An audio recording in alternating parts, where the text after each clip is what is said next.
Chapter 8:19. In Xian City, Yang Chendong only stayed for 2 days before leaving. Deng Chong and Shi Wanshan followed everyone to Talis City. In this city, Lu Zhua of the 2nd Reinforced Cavalry Regiment was waiting. When they saw Yang Chendong riding the white dragon horse in front of the team from afar, they excitedly greeted him. When they were still far away, they dismounted and saluted to show their respect and longing. Yang Chendong first returned a military salute, then looked at Shi Wanshan and Deng Chong and said, "Let me introduce you too. This is Lu Zhua, the commander of the 2nd Reinforced Mercenary Regiment. He is a fierce general. Greetings, Commander Lu." Deng Chong and Shi Wanshan said with admiration. Lu Zhua naturally cupped his fist in return. After the two sides met, Yang Chendong said, "All right, this is Talis City. I'll hand it over to you now. In the future, the provisions our mercenaries need will be delivered through here. When the time comes, I hope the two of you can make things convenient for us. Don't make everyone unhappy. It wouldn't be good if we fought." Yang Chendong still had a smile on his face as he spoke, but when he reached the end, his expression had already become a little more serious. It was as if he was a completely different person. Shi Wanshan and Deng Chong were shocked when they heard these words, but they didn't show it on their faces. They just smiled and said, No, we are all one family, one family. That's good. Even if you can see your friend off for 1,000 miles, there will always be a farewell. Let's part here." Yang Chendong laughed and squeezed the white dragon horse's belly with his legs. Immediately, the group of people passed through the deserted Talis City and went straight to Xiangshi City. Seeing Yang Chendong and the 2nd Reinforced Cavalry Regiment under the protection of Xiao Feng's Cold Vanguard Regiment and the 2nd Reinforced Cavalry Regiment, Shi Wanshan looked at their backs and said with emotion, "Eunuch Deng, don't you think this is letting the tiger return to the mountain?" Silence. Deng Chong said nervously as if someone had stepped on his tail. He looked around and when he saw that no one was paying attention to them, he said softly, "General Shi, there are some things that we can't decide. We only need to complete the tasks assigned by the Imperial Court." Okay. Shi Wanshan pretended to be terrified and nodded repeatedly, but in his heart, he was certain of the statement just now.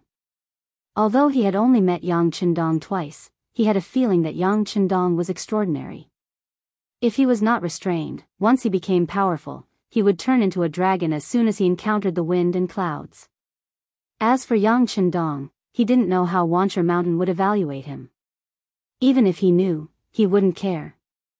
Instead, he was curious that it was Lu Zhua who came to greet him instead of Tiger's Mane. The telegram that he was coming back had been sent a few days ago. By right, Tiger's Mane should have come to welcome him personally. Could it be that there was a problem in the first city? With confusion, Yang Chendong asked Commander Lu Zhua who came to greet him. Yes. Lu Zhua nodded without hiding anything. In front of Yang Chendong, he didn't dare to lie. Not long after the New Year, there was a sudden movement in the northwest. The Mongol army of the Gobi Desert suddenly sent troops to attack Wandu. The general guarding the city, Mu Ren, was defeated and retreated with his troops. Since then, that place became the territory of the Gobi Desert Mongol army. But that place was too close to our first city. It was only more than 200 miles away. Under the rapid movement of the cavalry, it would soon threaten our safety. Commander Tiger was worried that there would be problems in the future, so he took advantage of the fact that the other party had not yet gained a firm foothold and deployed troops to attack there. There was really no time to come to Talis City to pick up the 6th young master, so he arranged for me to come with the 2nd Cavalry Regiment. Take down Wandu? Yang Chendong listened to Lu Zhua's introduction and nodded first. If this was the case, Wandu would absolutely not be allowed to be touched by others. As the saying goes, how could one allow others to sleep beside one's bed? But the problem came again. Even if everyone understood this problem, what did the Gobi Desert Mongol army think? They knew that the mercenaries would not give up and would not allow them to touch the surrounding area of the first city. So why did they occupy that place? At this time, there was still snow on the grassland. It was not a good season for grazing. Even if it was, a small place like Wanda should not let the Gobi Desert Mongol army take such a big risk. Intuition suddenly told Yang Chendong that something was not right. Yang Chendong's expression changed and he said to Beta Persei beside him, "Quick, send a telegram immediately to ask the first city if Tiger's Mane has sent troops. If not, ask them to postpone it." Seeing the sixth young master's expression change dramatically, Beta Persei quickly agreed and asked someone to send a telegram. Not long after, there was a reply to the telegram. Tiger's Mane had already set off 3 days ago and should have already fought with the Gobi Desert Mongol army. Speed up the march and get back to the first city as soon as possible. Yang Chendong, who heard the news, stopped talking and took the initiative to speed up. In view of Yang Chendong's performance, the others also began to speed up involuntarily. Only half a day later, a new telegram was sent to Yang Chendong. Sure enough, as he had guessed, something had happened. In the telegram, it said that the city of Wanda was a trap. The mercenaries were caught off guard and fell into the trap. The army suffered heavy losses. In the end, the Tatar cavalry led by Su He fought desperately to open up a bloody path. Now they had fled back to the first city and the pursuers were close to the first city. There was a long list of losses at the bottom of the telegram. Looking at the introduction above, the independent division lost 4 battalions and more than half of the Tatar cavalry regiment lost more than 1,500 people. Of the 3 newly formed regiments of new recruits, 2 of them had lost around 4,000 men. The most miserable one was the cavalry regiment, which had a total of 3,200 men. In the end, less than 500 managed to escape. Among them, the commander of the 2nd Battalion, Gao Danhua, had died in battle, while the commander of the 1st Battalion, Deng Yu, had been seriously injured. Looking at the bloody numbers on the telegram, the mercenaries lost 10,000 people in this battle and countless people were injured. Yang Chendong's face was terrifyingly gloomy at this moment. After 6 to 7 breaths, he suddenly raised his head and said fiercely, "Reinforce the 2nd Cavalry Regiment. Leave 2 battalions to escort the madams back to the first city. The remaining battalion will pull the wooden carriage and bring Commander Xiao Feng's Cold Vanguard Regiment to the first city with me." 10,000 people were killed in the battle and countless people were injured. This was the largest number of casualties since the mercenaries were established. At the same time, it could be considered a serious injury. However, what was even more terrifying was that the current origin city was already in danger. If the city was in danger, he was afraid that such a long time of effort would be in vain. This was definitely not what Yang Chendong wanted to see. After the order was given, the carriage was dismantled into pieces of wooden planks. On them sat the Cold Vanguard soldiers who held the 95 style. Fortunately, there was heavy snow on the road. With the help of the snow, it was not difficult to pull them up. At this moment, Xiao Feng's Cold Vanguard Regiment had 1,300 people and Ma Xiangshan's reinforced battalion had 1,000 people. A total of 2,300 people flew toward the first city. At this time, in the first city, Tiger's Mane looked haggard and his face was very ugly. He, who had been with the young master for the longest time, had always wanted to use his strength to prove himself and tell others that he did not rely on his qualifications to become the leader of a division. It could be said that this idea was good, but because he was too eager and too anxious, when he saw that Huan City, which was only 200 li away, had changed hands, he did not even wait for Yang Chendong to arrive before he began to mobilize his troops. Or rather, he did not want to wait for the return of the 6th young master. He just wanted to fight a beautiful battle to prove himself. However, he never expected that he would return in defeat. 10,000 soldiers died in battle, countless were injured, and the first city was in danger of being surrounded.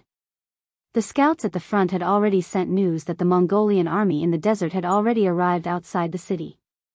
They were less than 20 miles away from the greenhouse plantation. The generals below were all asking for instructions on what to do. Although the greenhouse plantation was only a mere 2,000 mu of land and was really nothing, it was arranged by the 6th young master to be planted. The vegetables that appeared in it once made the Mongolian people call the god of war the messenger of the immortal heaven.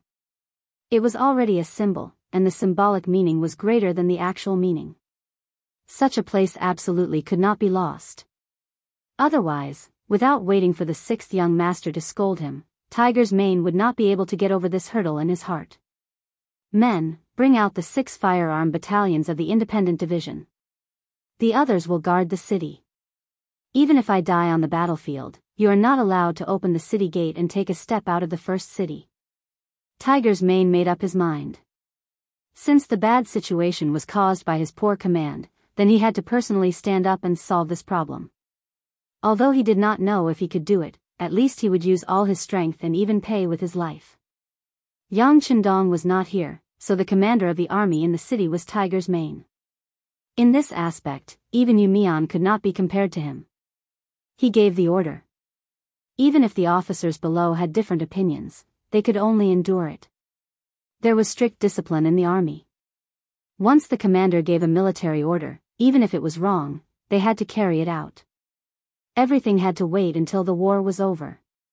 When the conclusion was made, everyone would have the freedom to express their own opinions. Leaving Commander Su He to guard the city, Tiger's Mane led 6 battalions of firearms soldiers out of the city. When he arrived at the greenhouse plantation, the enemy was already less than 5 miles away from him. Everyone, find a suitable formation. As long as the enemy dares to come, beat them all back. Tiger's Mane put his hands on his waist and roared with a cold face at Vice Commander Xian Honghai and the 6th Battalion commanders. 6 battalions, more than 2,000 soldiers armed with Type 81 rifles spread out in units, forming a huge temporary battlefield. The straight line of the battlefield reached a distance of several miles. The mercenaries set up a strict formation, and the enemy on the other side also stopped in their tracks. They did not immediately launch an attack. Instead, they set up camp, buried pots and cooked rice, and put on an unhurried appearance. Chapter 820. In the temporary tent, Suede sat at the head of the table. As the main commander of this battle and the one who had sent the most troops, he had the right to sit in this position.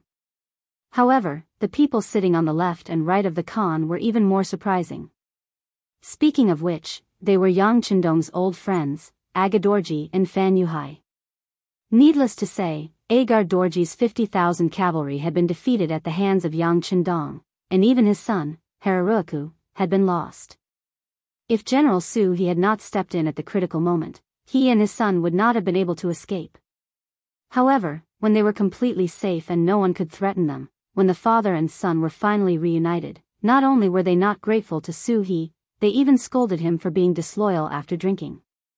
This strange father and son even blamed Su He for their defeat, believing that it was because he was greedy and afraid of death that he did not fulfill his responsibilities, which led to the final defeat. They had been brooding over this matter and had been looking for an opportunity to take revenge. It was at this time that they encountered another cavalry unit on the grassland. Both sides immediately got on their horses and carriages, as if they were going to fight. But in the end, they did not fight because the other party's general took the initiative to come out and say that he wanted to have a good talk with them. From afar, Agar Dorji noticed that the enemy had about 15,000 cavalry, which was about the same as his own army. But the difference was that he had brought some defeated soldiers and some men who had just been abducted from all over the grassland. Once the battle started, he wasn't completely sure how much combat strength they could exert. He wasn't even completely sure if they would turn around and run away when the battle started. With such an army, it was naturally best to avoid a fight if possible. Just like this, Agar Dorji met with the enemy general Fan Yuhai in front of the two armies. Through their conversation, he learned about the other party's background. Unexpectedly, the other party was also a defeated army that had escaped from the Jiaoji kingdom in the south of the Great Ming dynasty. Even the other party's cavalry was mostly captured and plundered along the way, which was very similar to his own. However, this was not the end of it. What was even more similar was that they had both been defeated by Yang Chendong. At this time, the two sides had found a common language, and for a time, they hit it off and regretted that they had not met earlier. What was even more rare was that this general called Fan Yuhai took the initiative to lower his status, stating that as long as they could defeat Yang Chendong's mercenaries, he was willing to respect Agar Dorji, which made the latter very happy. Originally, he thought that he had lost his main army, and he did not know how long it would take for him to rise again. Who would have thought that an opportunity appeared so soon? Overjoyed, he immediately agreed, and the two sides became allies, with Agar Dorji as the leader. Fan Yuhai was a famous general in Jianghu, and had even brought a lot of trouble to Yang Chendong. However, because this person was very good at seeing the big picture, every time the situation was dangerous, he would always be the first to escape, which made Yang Chendong unable to catch him several times. After several exchanges, Fan Yuhai could also see that he was really not Yang Chendong's opponent. Although he was a proud person and usually did not put others in his eyes, he had to admit in his heart that whether it was the grasp of the battlefield or the fighting strength of the army, he was indeed inferior to Yang Chendong. Fan Yuhai could not help but feel like he was born in the east. Then, he made an important decision, and that was to leave the south and go to the north. He heard that the grasslands there were fertile and very suitable for raising horses. Moreover, the people there were more martial spirit because of the climate and environment. In his eyes, these conditions were undoubtedly very tempting. With his ability and wisdom, it should not be a problem for him to carve out a piece of the world and create the strongest cavalry in the world. With these thoughts in mind, Fan Yuhai set off. After passing through dense forests and mountains, they finally arrived at the grassland after suffering countless hardships. However, he soon realized that there was a huge difference between what he had heard and the actual situation. Who said that grasslands had to be fertile? Most of the places he saw were deserts, and the degree of desolation shocked him several times. It was said that the south was a barren land, but in Fan Yuhai's eyes, it was far inferior to this boundless desert. However, since he had already made his choice, Fan Yuhai certainly wouldn't turn back. He could only make up his mind and continue to walk forward. Along the way, he also encountered some small tribes. Of course, he would snatch whatever he could and take whatever he could. This allowed him to expand his original 5,000 elite soldiers to the current 15,000. The army grew stronger and finally walked out of the desert and into the grasslands. Then, he met Agar Dorji and learned more about this place. Fan Yuhai, who had always been known for his forbearance and intelligence, immediately decided to form an alliance with him and even respect him. He did not make such a decision because he was sincerely submitting to him. Instead, he wanted to use this opportunity to inquire about more things and understand more about the situation in this place. How could Agar Dorji know about this? Fan Yuhai being so obedient and tactful made him happy. At the same time, he answered almost all of Fan Yuhai's questions and explained the situation of this grassland without much effort. Fan Yuhai kept a smile on his face, but only the heavens knew how shocked he was in his heart. He lamented his bad luck to meet Yang Chendong here, and at the same time, he also lamented the speed at which Yang Chendong developed. Of course, there was also a voice in his heart that told him that this was his chance to turn the tables. Generally speaking, Fan Yuhai wanted to turn the tables not only because he had been defeated time and time again by Yang Chendong, but also because he wanted to get back at Yang Chendong. It was also because he realized that the forces here were intertwined with each other and were mainly cavalry. This way, they could greatly suppress the power of the muskets.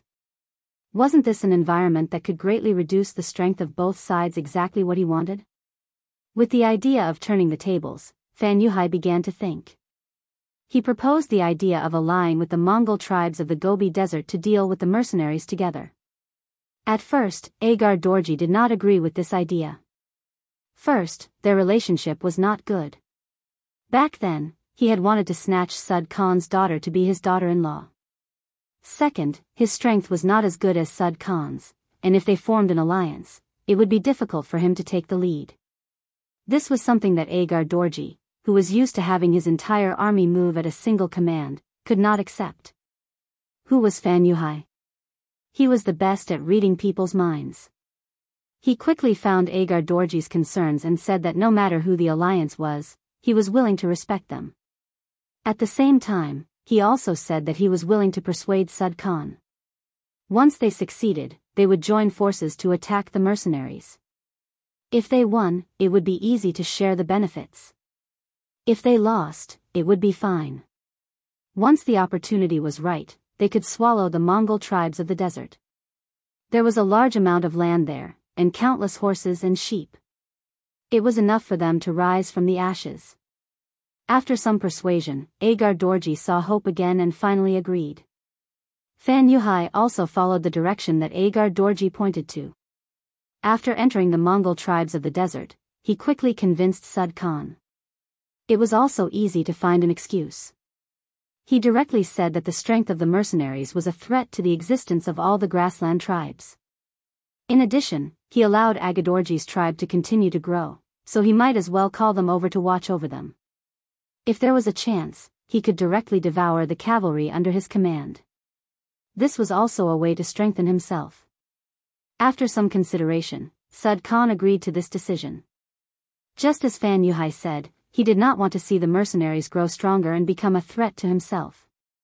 He also wanted to swallow Agar Dorji's tribe completely.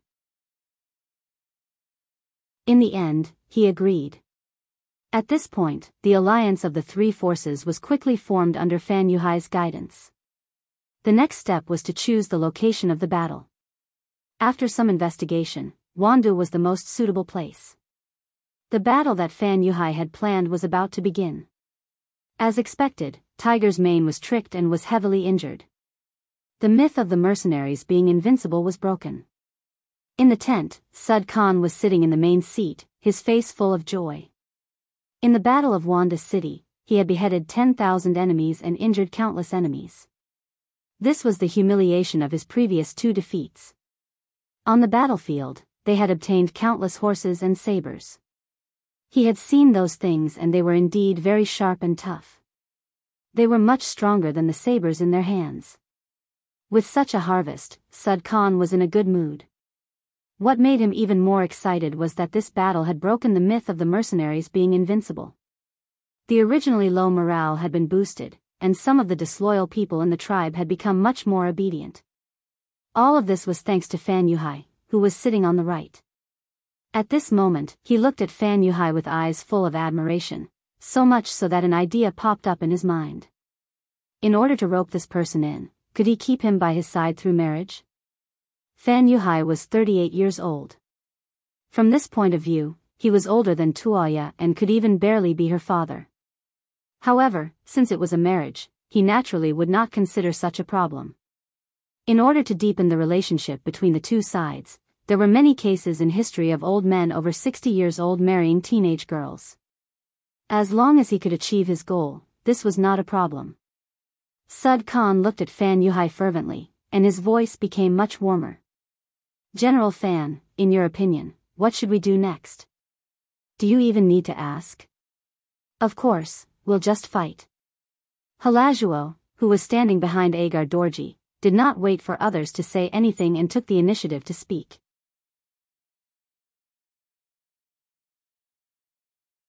Chapter 8:21.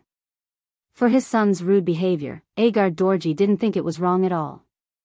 On the contrary, he nodded approvingly. My son is right. Now that we have defeated the mercenaries, the scouts have also sent news that the number of mercenaries in the beginning city is less than 10,000. This is the best time for us to follow up the victory. There are a lot of provisions and 70,000 people in the city. They are all wealth. As he spoke, Agar Dorji already had a greedy look on his face. It was exactly the same as Har Dorji behind him. They were indeed father and son. Yes. Sud Khan also nodded after hearing this. He also had the same opinion. In his opinion, since they could severely injure more than 10,000 mercenaries before, then the 10,000 wounded people in the city were not a concern. Among the 3 people in the alliance, 2 of them nodded. Logically speaking, they had set the rules for this matter. But for some reason, Fan Yuhai didn't say anything, and the 2 of them didn't rush to give orders. Because Fan Yuhai didn't say anything, the atmosphere in the tent slowly became quiet.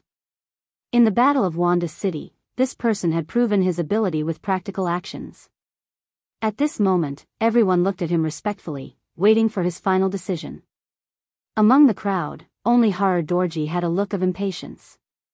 In his opinion, Fan Yuhai was nothing special. He was just lucky and defeated the mercenaries once. This didn't prove that he was the best. However, even his father didn't say anything. Of course, he couldn't stand up and criticize Fan Yuhai. Time ticked by. Seeing that Fan Yuhai was still deep in thought, Sudor Khan couldn't hold it in any longer and asked, "General Fan, is there something wrong?" "Yes, there is something wrong." Fan Yuhai finally raised his head. His face looked very solemn. "What's wrong?" Agar Dorji's mouth was quick. He leaned forward and looked impatient. If this person didn't say anything, he wouldn't give up. "Report." At this moment, the voice of a scout suddenly came from outside the tent. Then, a man wearing a typical Mongolian costume entered the tent and knelt on the ground. He looked up and said to Sud Khan, "Khan, the scout found an army in the southeast. There are about 2,000 people." "Army? Have you found out who it is?" Suda's confident smile disappeared in an instant. Could it be that a nearby tribe saw an opportunity and wanted to take a share of the pie? Without making the Sud wait for too long, the kneeling scout raised his head and said, reporting to the Khan, "It's too far away to see clearly, but judging from the flag, it should be the flag of the war god." "What?" At this moment, not only did Suder yell out in surprise, even Agadorji, who was sitting on the left, had a look of shock on his face. When ancient armies marched to war, they would each have their own flag, just like mercenaries. Most of them would use the 5-star flag, but wherever Yang Chendong appeared, unless they wanted to hide their identity, they would hang the 2 words "War God" to show their military might. Since the scout said that the other party was using the flag of the war god, needless to say, it should be Yang Chendong who appeared. As the saying goes, a person's name is like a tree's shadow. When they heard the name Yang Chendong, it was normal for the 3 people who had lost to him to change their expressions. The reason why they dared to set a trap in Yenda city was because they knew that Yang Chendong had gone to Baiming's capital and was not in the origin city. Otherwise, it was unknown whether they would dare to fight with the mercenaries so openly. Sud Khan and Agadorji did not speak. Even Fan Yuhai, who was sitting on the right, did not speak. They all needed time to digest the news they had just received. The scouts on the grassland were fast, had good horsemanship, and were very vigilant. However, they had a fatal weakness, which was that they could only show off in their own territory. They were not strong enough to extend their tentacles to other places, such as Baiming's capital. They did not have any basis for when Yang Chendong would come back. Everything was just guessing.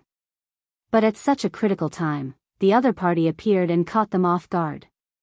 After an unknown period of time, Sud Khan, who was sitting at the head of the table, finally could not help but say, "Everyone, what should we do next?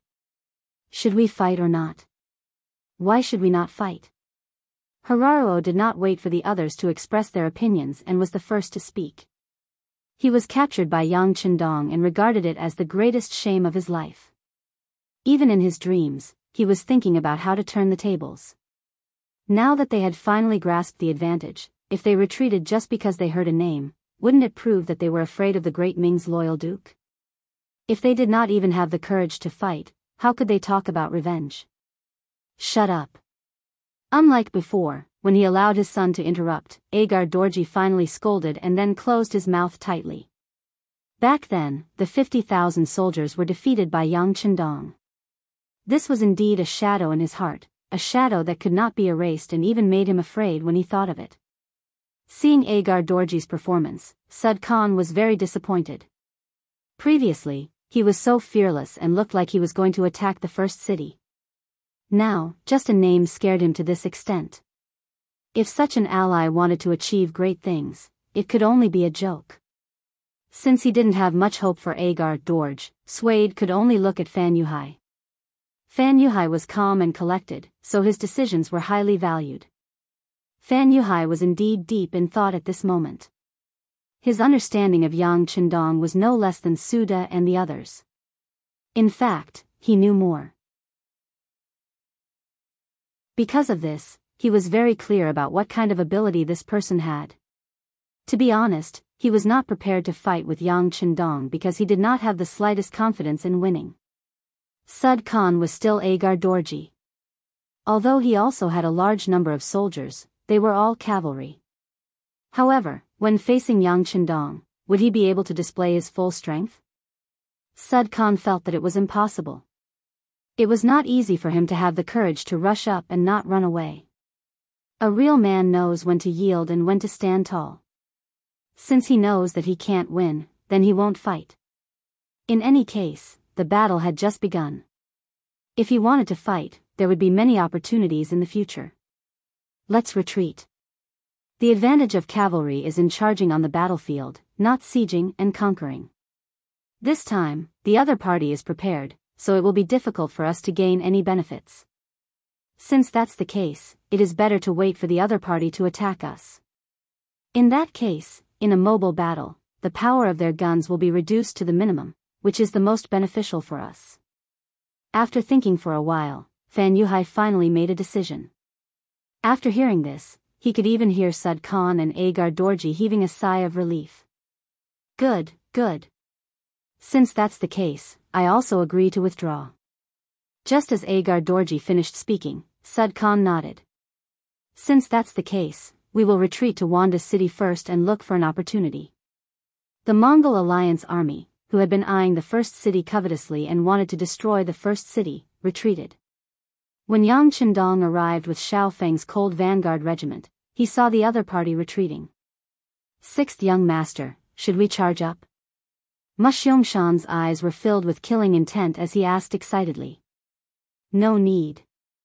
Yang Chendong shook his head. Xiao Feng's cold vanguard regiment had just come into contact with warhorses, so their horsemanship training still needed to be strengthened. At this time, they gave up the advantage of guns and charged up. Even if they fought, they would not have much chance of winning. Once they forced the other party, they might be bitten back. This was not what he wanted to see. Right now, stabilizing the situation in the first city and restoring the fighting power of the soldiers was the right thing to do. As for the enemy in front of him, he would let them be proud for 2 days. The enemy retreated. Yang Chendong did not intend to chase after them. He brought the somewhat disappointed Xiao Feng's regiment and Ma Xiangshan's battalion back to the first city. At the city gate, in the cold weather, Tiger's Mane was kneeling naked with a few dried branches tied to his back. Behind him, there was a group of officers kneeling. Among them, Su He, Zhui Feng, and the others were also in the crowd. He. Seeing this scene, Yang Chendong could not help but laugh out loud. He actually played the game of carrying a bramble and asking for forgiveness. This made him feel like crying and laughing. Yang Chendong, who was riding on the white dragon horse, actually laughed. This scene was seen by some officers and they did not know what to do. After such a defeat, shouldn't the sixth young master be angry, or even very angry? What was the meaning of this smile? No one could see through Yang Chendong's meaning and thoughts. All they could do was to lower their heads even more. They just hoped that the sixth young master would not notice them. After all, losing a battle was not a glorious thing. If they were remembered at this time, wouldn't they be asking for trouble? Everyone knelt on the ground and did not say a word.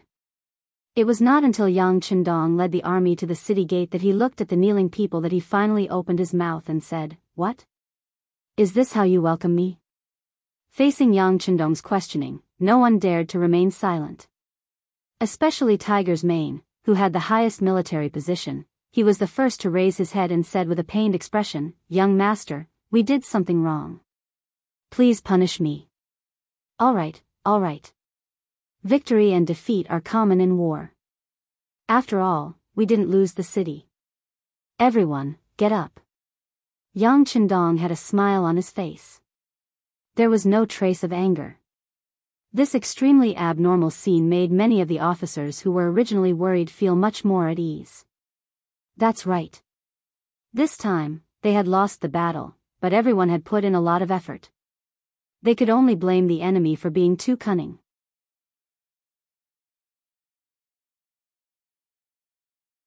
Chapter 822. Under Yang Chendong's signal, Beta Persei also found a military coat and put it on Tiger's Mane. Then, everyone followed the sixth young master into the city. Although they had only been away for 3 months, the atmosphere in the city had changed. It was not as noisy as before. Even the number of people walking on the streets seemed to have decreased a lot. This was the reaction and result after a defeat. Yang Qindong saw this, but he did not say a word. The team arrived at the Yang mansion. After Xiaofeng's group was settled in the barracks, Tiger's Mane, Windchaser, and Su He all knelt on the ground. They were smart enough to know that this was the time for the 6th young master to punish them. Yang Qindong did not reprimand them in front of so many people because he wanted to save them face. After all, they were all leaders.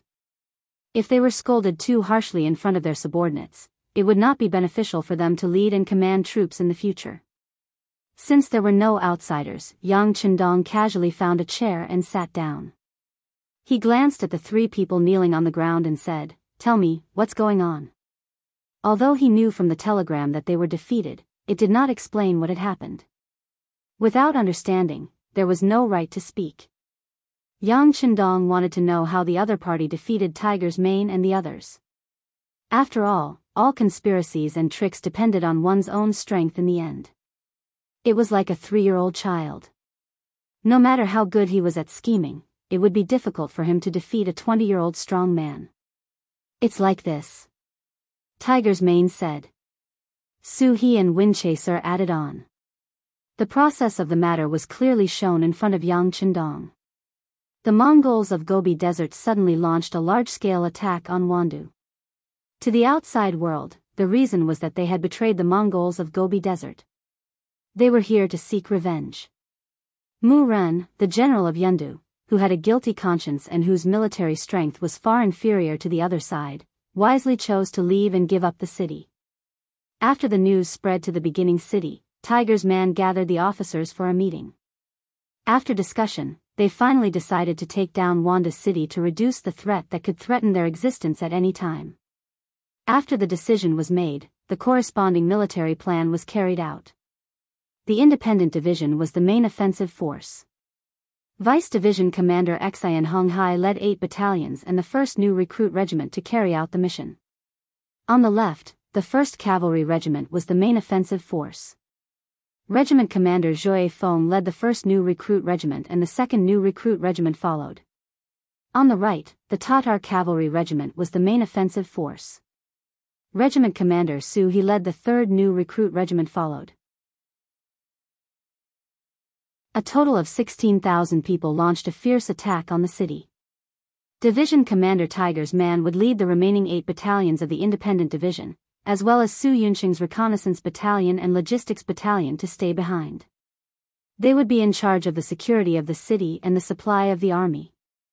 Even 3 new regiments were sent out. This in itself was enough to explain the problem. This was originally a training operation. It was to bring the new recruits to experience the atmosphere of the battlefield, so that they could adapt to this environment faster and better. It was just a Wanda city. Facing the Mongol troops of the Gobi Desert who had been defeated by them again and again, no one put them in their eyes. And the facts also proved that it didn't take long to take down Wanda city. The army just charged and scared the enemy away and occupied the city. And all the changes began to happen from this moment. Just as the army occupied Wanda city and was cheering for victory, suddenly, one explosion after another sounded in the city, followed by flames that soared high into the sky. The unprepared mercenaries were hit head-on. The explosion and flames devoured their lives and disrupted their battle formation. After the event, the number of soldiers who were burned to death by the explosion was close to 5,000. Other than that, there were at least 2,000 soldiers who were injured or burned. The chaos didn't end there. After the explosion and flames, countless Mongol cavalry appeared from all around Wanda city. They fired their bows and charged forward like a tornado in the desert.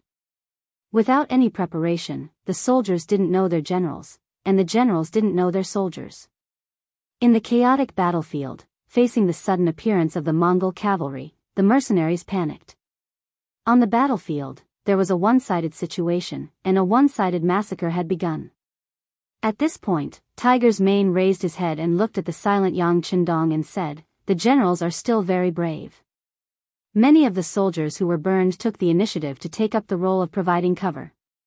For example, Gao Danhua, the 2nd Battalion commander of the 1st Cavalry Reinforced Regiment, was in the sea of flames. More than 40% of his body was burned, but he still raised his sword and led the soldiers to charge at the enemy. In the end, he died on the battlefield. In this battle, we lost 10,000 soldiers and more than 4,000 were injured. Young master, it's all my fault. I made a mistake in my command. Please punish me. At the end of his speech, Tiger's Mane knocked his head on the ground again and again. Soon, his forehead started to bleed, drop by drop. Enough. In the dull hall, Yang Chendong's roar finally came out. You are not sorry to me, but to the soldiers who died on the battlefield. Do you know how many families their deaths brought pain that can't be erased for a lifetime? With this roar, Tiger's Mane didn't dare to make a sound. He just lowered his head and cried. Wind-chasing Wolf and Su He, who were kneeling on the side, also looked very gloomy. This time, Hu Mang, who was the commander of the army, was mainly responsible. But as his deputy, he didn't stop it and didn't find the problem. He was also guilty. The room became quiet again.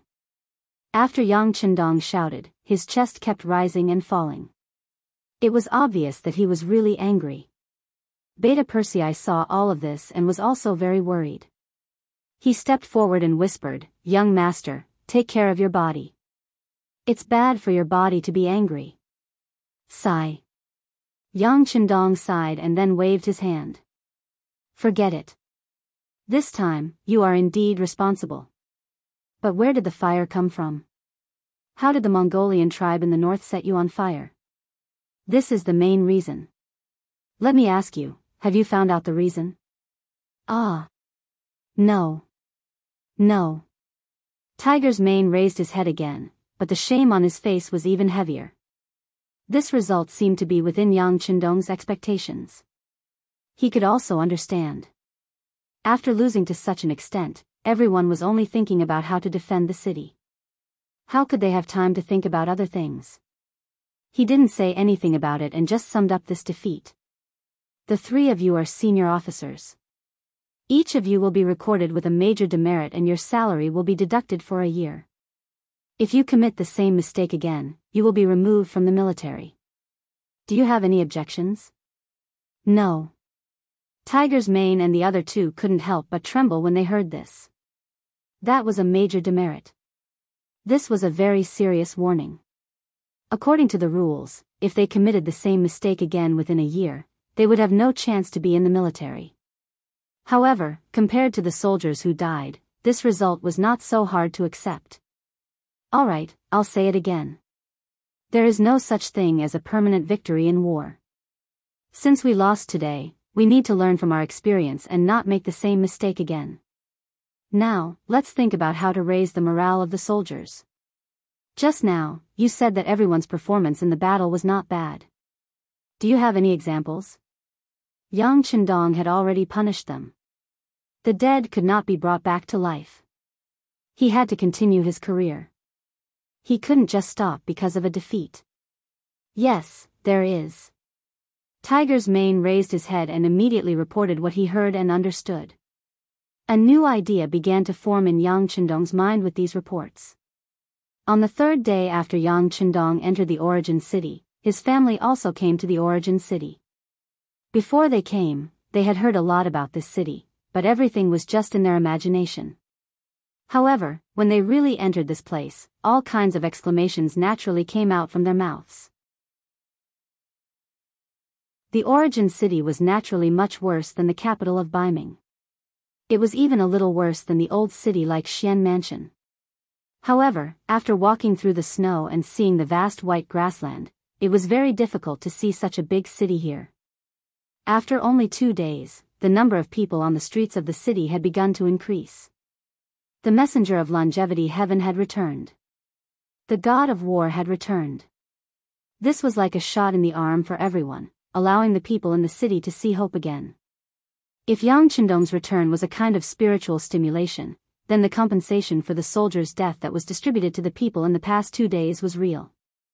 They could see and feel the benefits. Under Yang Chendong's order, the treasury in the city was opened. More than half of the accumulated money was taken out to pay the families and relatives of the soldiers who died in the battle. When the real money was openly sent to the families of the Mongolian people by the mercenaries, the shock naturally appeared.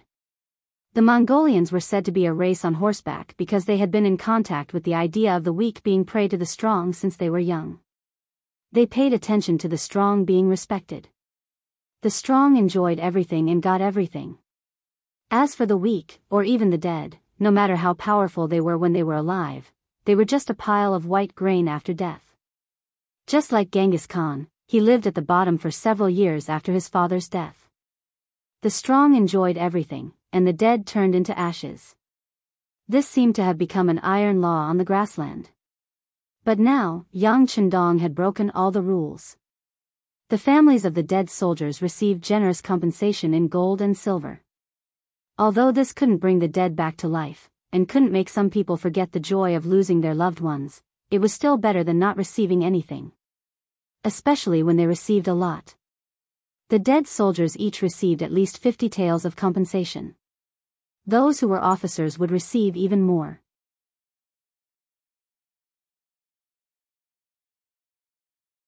Chapter 8:23. For this alone, the beginning city had paid 800,000 taels of silver. Such a huge figure was not something that other forces could afford. This move quickly stabilized the situation in the city, and the people in the city quickly felt grateful.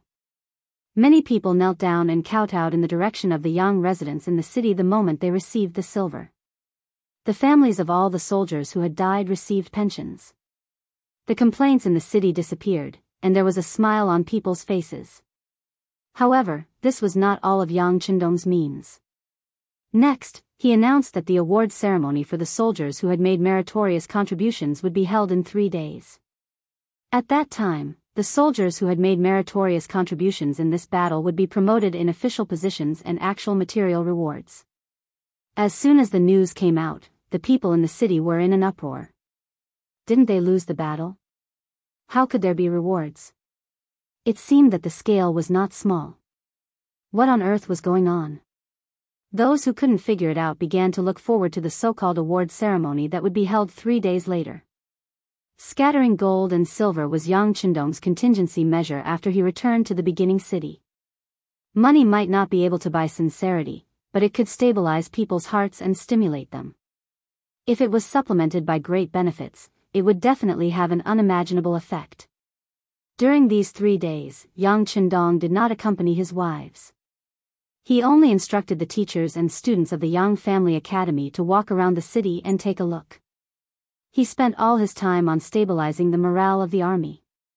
For example, he went to patrol the barracks, chatted with the soldiers to understand their psychological thoughts and movements, went to the hospital to visit the soldiers who were injured because of the battle, went to the homes of the people to comfort the families of the martyrs who had died, and so on. These actions allowed Yang Chendong to quickly gain the morale of the army and the public. The uneasiness in the city because of the defeat was almost suppressed by him alone. In the blink of an eye, the 3rd day arrived. Early in the morning, the largest square in the beginning city was surging with people. Under the strict protection of the army, the award ceremony began. Just like before, the 2 carriages of shining silver tails were pushed to the center of the square. Yang Chendong once again put on his commander's uniform and walked up to the podium. Under the watchful eyes of the crowd, names were read out one by one from his mouth. The young Mongolian men in brand new military uniforms stepped onto the podium and personally received the war hero medals from Yang Chendong, Tiger's Mane, Beta Persei, Xiaofeng, Windchaser, Luzhua, Suhi, and Xian Honghai. They also received the military rank that only military officers could wear. They also received the heavy silver tray that made them bend down. In front of Yang Chendong, the young Mongolian man, Ba Tu, stood. In this battle, he joined the battle as a recruit. In the raging fire, he was not only not afraid, but also fought bravely with the cavalry of Mabe. He killed 2 enemies and rescued the injured battalion commander of the 1st Battalion, Deng Yu, at the critical moment. It could be said that he was one of the few people who performed very well on the battlefield. When Batu's deeds were reported to Yang Chendong, he felt that there was something to be done in this matter. Finally, under his support and decision, he became a typical example among the recruits and stood on the podium of the award ceremony. Yang Chendong personally hung a second-level war hero medal on his chest. At the same time, he also gave him a second lieutenant's military rank with 1 bar and 500 taels of silver as a substantial reward. Holding the tray in his hand, Batu's face was red, and his face was full of smiles. "Do well, I am optimistic about you." Like many leaders in later generations, Yang Chendong patted Batu's shoulder to encourage him. It was these 7 words that made Batu extremely excited. Until he walked past Yang Chendong and came to the podium that was equipped with loudspeakers and batteries, his face was still red and excited. "Hello everyone. My name is Batu, I am a native Mongolian. I grew up in a happy family. My father, mother, and sister accompanied me as I grew up. At that time, the sky was so blue and the water was so fertile. Even when it snowed in winter, the snowflakes were so pure and white. But all this happiness was disrupted by a sudden incident. That day, 4 Walla bandits came to my house, my father." Batu was still talking about his strength on the podium. Yang Chendong and the others had already taken their seats in the first row of the podium. Sitting on his right was Beta Persei. Yang Chendong had already read the investigation about Batu's day. He knew that he would be Beta Persei's future brother-in-law, so he took this opportunity to give him a chance. Now, it seemed that this person's performance was not bad. Seeing Beta Persei looking at him, Yang Chendong said softly, "Not bad, he did very well.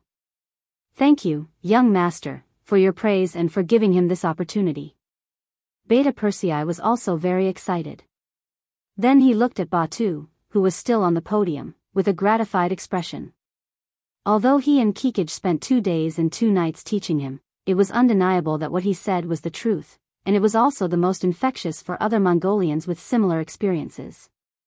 To be able to achieve this effect, everything was enough. Beta Persei was not the only one who spoke. 2 other Mongolian soldiers who had made contributions in this battle also spoke. Their experiences were different, but the goal of the topic was the same. It was about the benefits of joining the mercenary army, and how their lives had changed after joining the army, and what kind of tempering their lives had been through. Hearing this, the people in the city who came to participate in this award ceremony were either excited, or had tears in their eyes, or, this was a successful conference. After all the processes were completed, the last item of the conference was announced by Tiger's man. Just before the end of the conference, he announced the recruitment of new soldiers in the city, and it immediately received strong support from the people who attended the conference. Previously, Yang Chendong did not advocate the recruitment of soldiers because the resources in the city were limited. It was very expensive to raise an army, not to mention that the treatment of the mercenary army was so good. But in this battle, the losses were too great, so there were a lot of vacancies. Thus, there was a need to recruit soldiers. At the same time, this was also a way to tie everyone's interests together. Think about it, when every family had a mercenary recruit, wouldn't everyone's safety be tied together? It was really a case of, if one's glory is glory, then one's glory is glory, and if one's loss is also loss. A total of 1 to 200,000 taels of silver had been spent, and dozens of soldiers had been promoted to platoon leaders and deputy platoon leaders. This was the best example.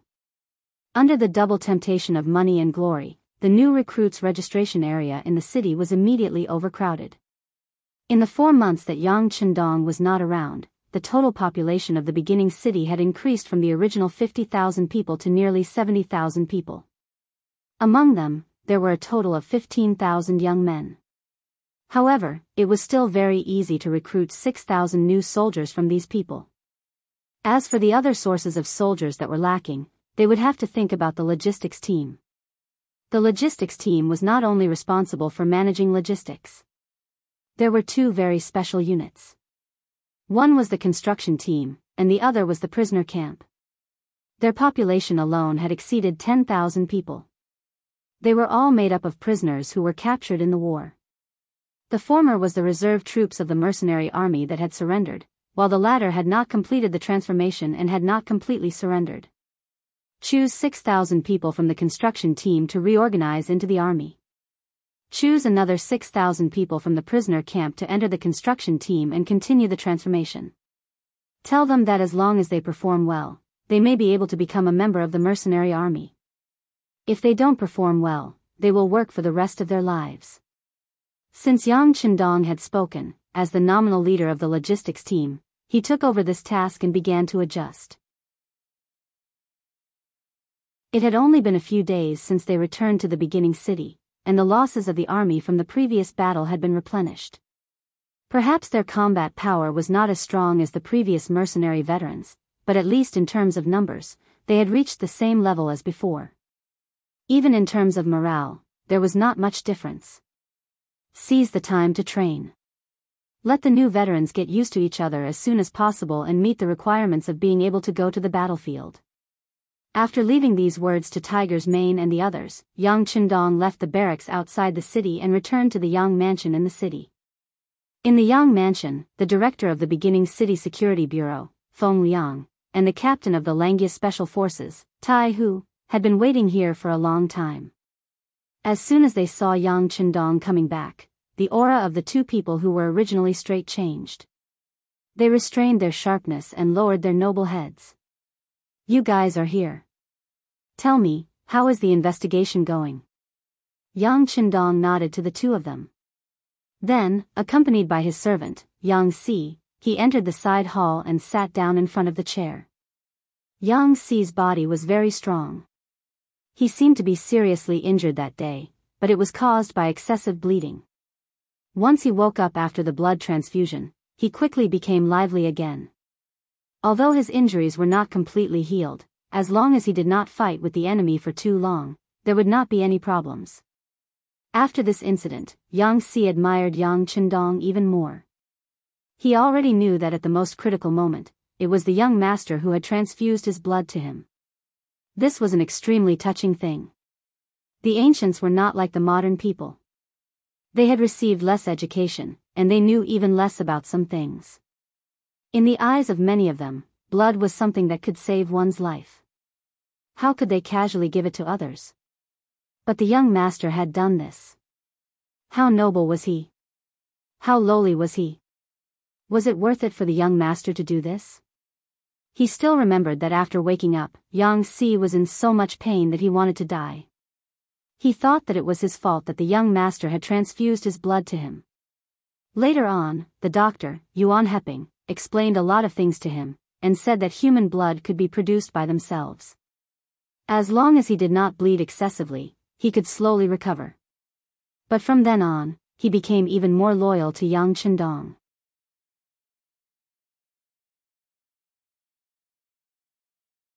Chapter 824. Yang Si stood beside Yang Qindong, less than 2 meters away. This was to ensure that no matter what danger occurred, he could step forward at the first moment and use his body as a meat shield to protect the young master's safety. Yang Qindong sat down and his eyes fell on Feng Liang and Tai Hu. As soon as he returned to the first city, he sent these two people out with only one purpose, to inquire about the actual situation of Wanda City and why the fire suddenly broke out in this battle. The explosion was easy to understand. Gunpowder could do it. And this kind of thing was not an exclusive secret. Baiming knew it, Nanming knew it, and the Mongolian tribe naturally knew it. However, it was winter now, and there was snow everywhere. Yang Qindong could not figure out how the fire started. Feng Liang took the lead in reporting. Sixth young master, we spent money to bribe a middle-level Mongolian tribe member and know these names, Agar Dorji and Fan Yuhai. In the last battle, our opponents were not only the Mongolian tribe of Mabe, but also these two enemies. However, the middle-level Mongolian tribe member did not know the exact number of their troops. He still needs time to investigate. After saying this, Feng Liang lowered his head. In this battle, the intelligence department did not follow up. Speaking of which, the Security Bureau was also responsible for the defeat. Originally, they thought that they could make up for their mistakes. However, it was obvious that Fan Yuhai had long been prepared for this. He actually said that he had 40,000 troops. At least, that was what the middle-level Mongolian man who was bribed said. Feng Liang was not a fool. Naturally, he would not believe it easily, let alone report this result. Therefore, he would rather be criticized than to find out the truth. When he heard the name Agar Dorji, especially Fan Yuhai, Yang Qindong, who was originally sitting there, could not help but frown. He had never thought that these people would mingle together. He knew that Agar Dorji wanted his son to marry Princess Tuya and wanted to form a marriage alliance with the Mongol tribe in the north of the desert. Logically speaking, the two sides should be enemies. But now, in order to deal with him, they had joined forces. It had to be said that there were no eternal enemies in this world, only eternal benefits. As for Fan Yuhai, this person was also an old enemy, and belonged to the slippery kind. He did not expect that after fighting in the south, they would now meet in the north. It was really like the old saying, enemies do not meet. A thought flashed through his mind. He remembered these two people. Since he didn't know their actual situation, he shouldn't act rashly for the time being. He turned his gaze to Tai Hu. He had asked this person to investigate how the fire had started. Sixth young master, Tai Hu is incompetent. We have not gotten the results yet, but it should be soon. We have more or less figured out the terrain of Wandu. Next, we only need an opportunity to figure out the cause. Tai Hu, who had his head lowered, had a guilty look on his face. He always boasted in front of Yang Qindong. In his words, there was nothing in the world that their Wolf Fang special forces could not do. But now, the task had been handed in to him for 4 days, but there was still no clear result. He was ashamed. Well, then I will give you a few more days. I don't want to drag this matter on for too long. You can do as you see fit. Yang Qindong did not blame them. The current Wandu was not the same as before. There were many Mongolian cavalry stationed there. It was not easy to inquire about information there without being discovered. But he had confidence in the Security Bureau and Wolf Fang. These were two incomparably powerful fists. As long as there was enough time, they would definitely send back the results.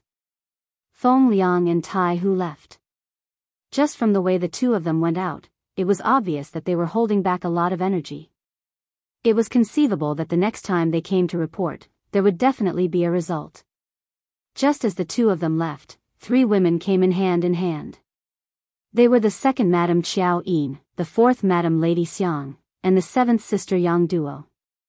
It had been 3 days since they came to the first city. They had gradually become accustomed to the environment here, especially the greenhouse plantation outside the city. It was their favorite place to go. Not only was there green grass that was different from the winter snow, but the vegetables there were also the freshest. They were picked and made into delicious food. The taste was very good. The 3 of them came hand in hand this time to invite Yang Qindong to the greenhouse plantation. It was not that they were insensible. On the contrary, they wanted to use this method to persuade Yang Qindong to rest more. Otherwise, no matter how good his body was, he would still be exhausted. The 3 women's hospitality was difficult to decline. The main reason was that Yang Qindong had not spent much time with them. He owed them too much. In the face of such a request, he naturally could not refuse. He immediately said, "Then, I won't do anything today. I will accompany you to pick vegetables. We will make delicious food." Ha ha ha. Yang Qindong treated it as a hands-off shopkeeper, but the others were not so lucky. For example, the city lord, Yu Mian, was currently taking Wang Si, Yuan Heping, and the other teachers and students of the Yang Family Academy to tour the city and choose the location to build the school. Most of the first batch of students of the Yang Family Academy were now working in the First University of Red City.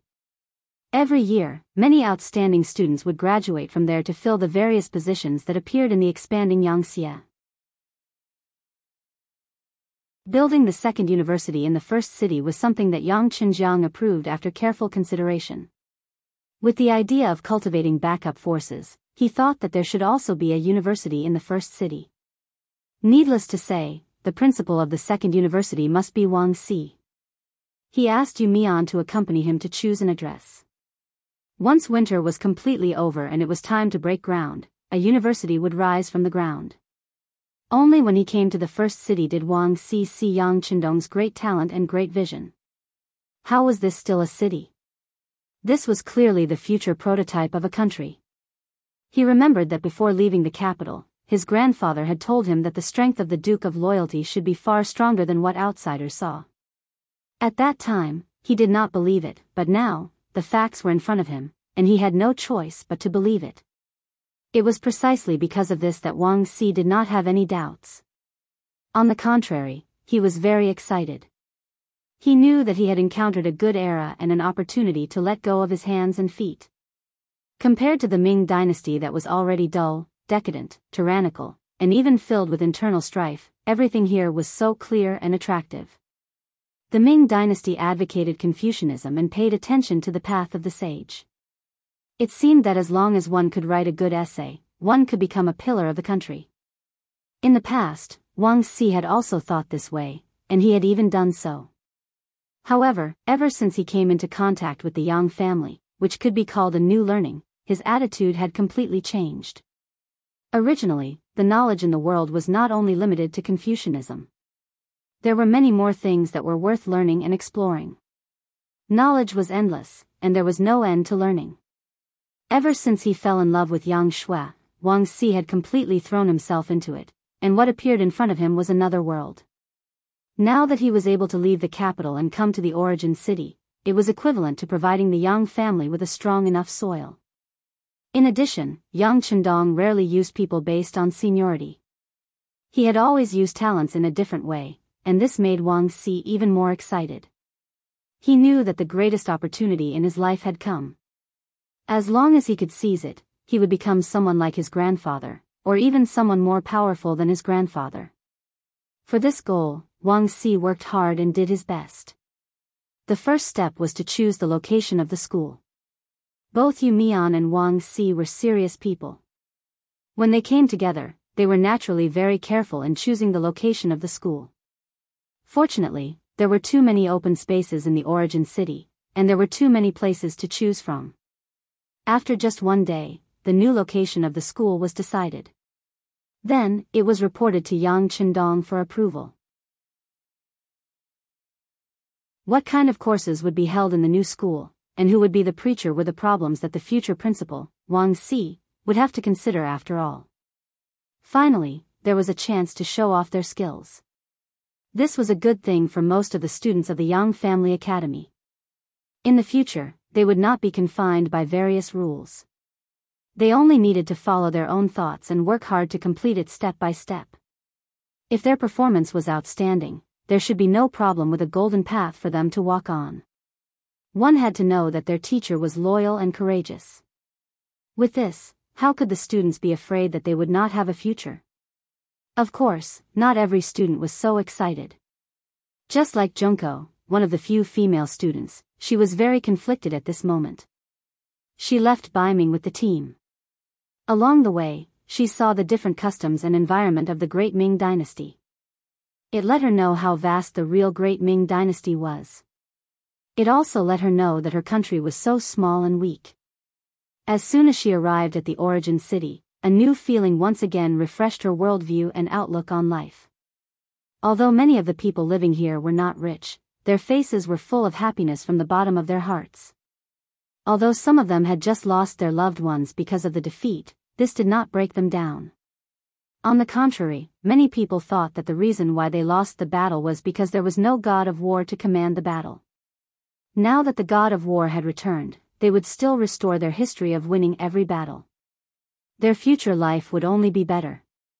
This kind of yearning for the future as well as a positive and optimistic attitude was very infectious even when Junko walked on the street. In contrast, her country, including her father and those ministers, only knew how to fight for fame and fortune in a small place. But in fact, how many people really cared about the lives of the people?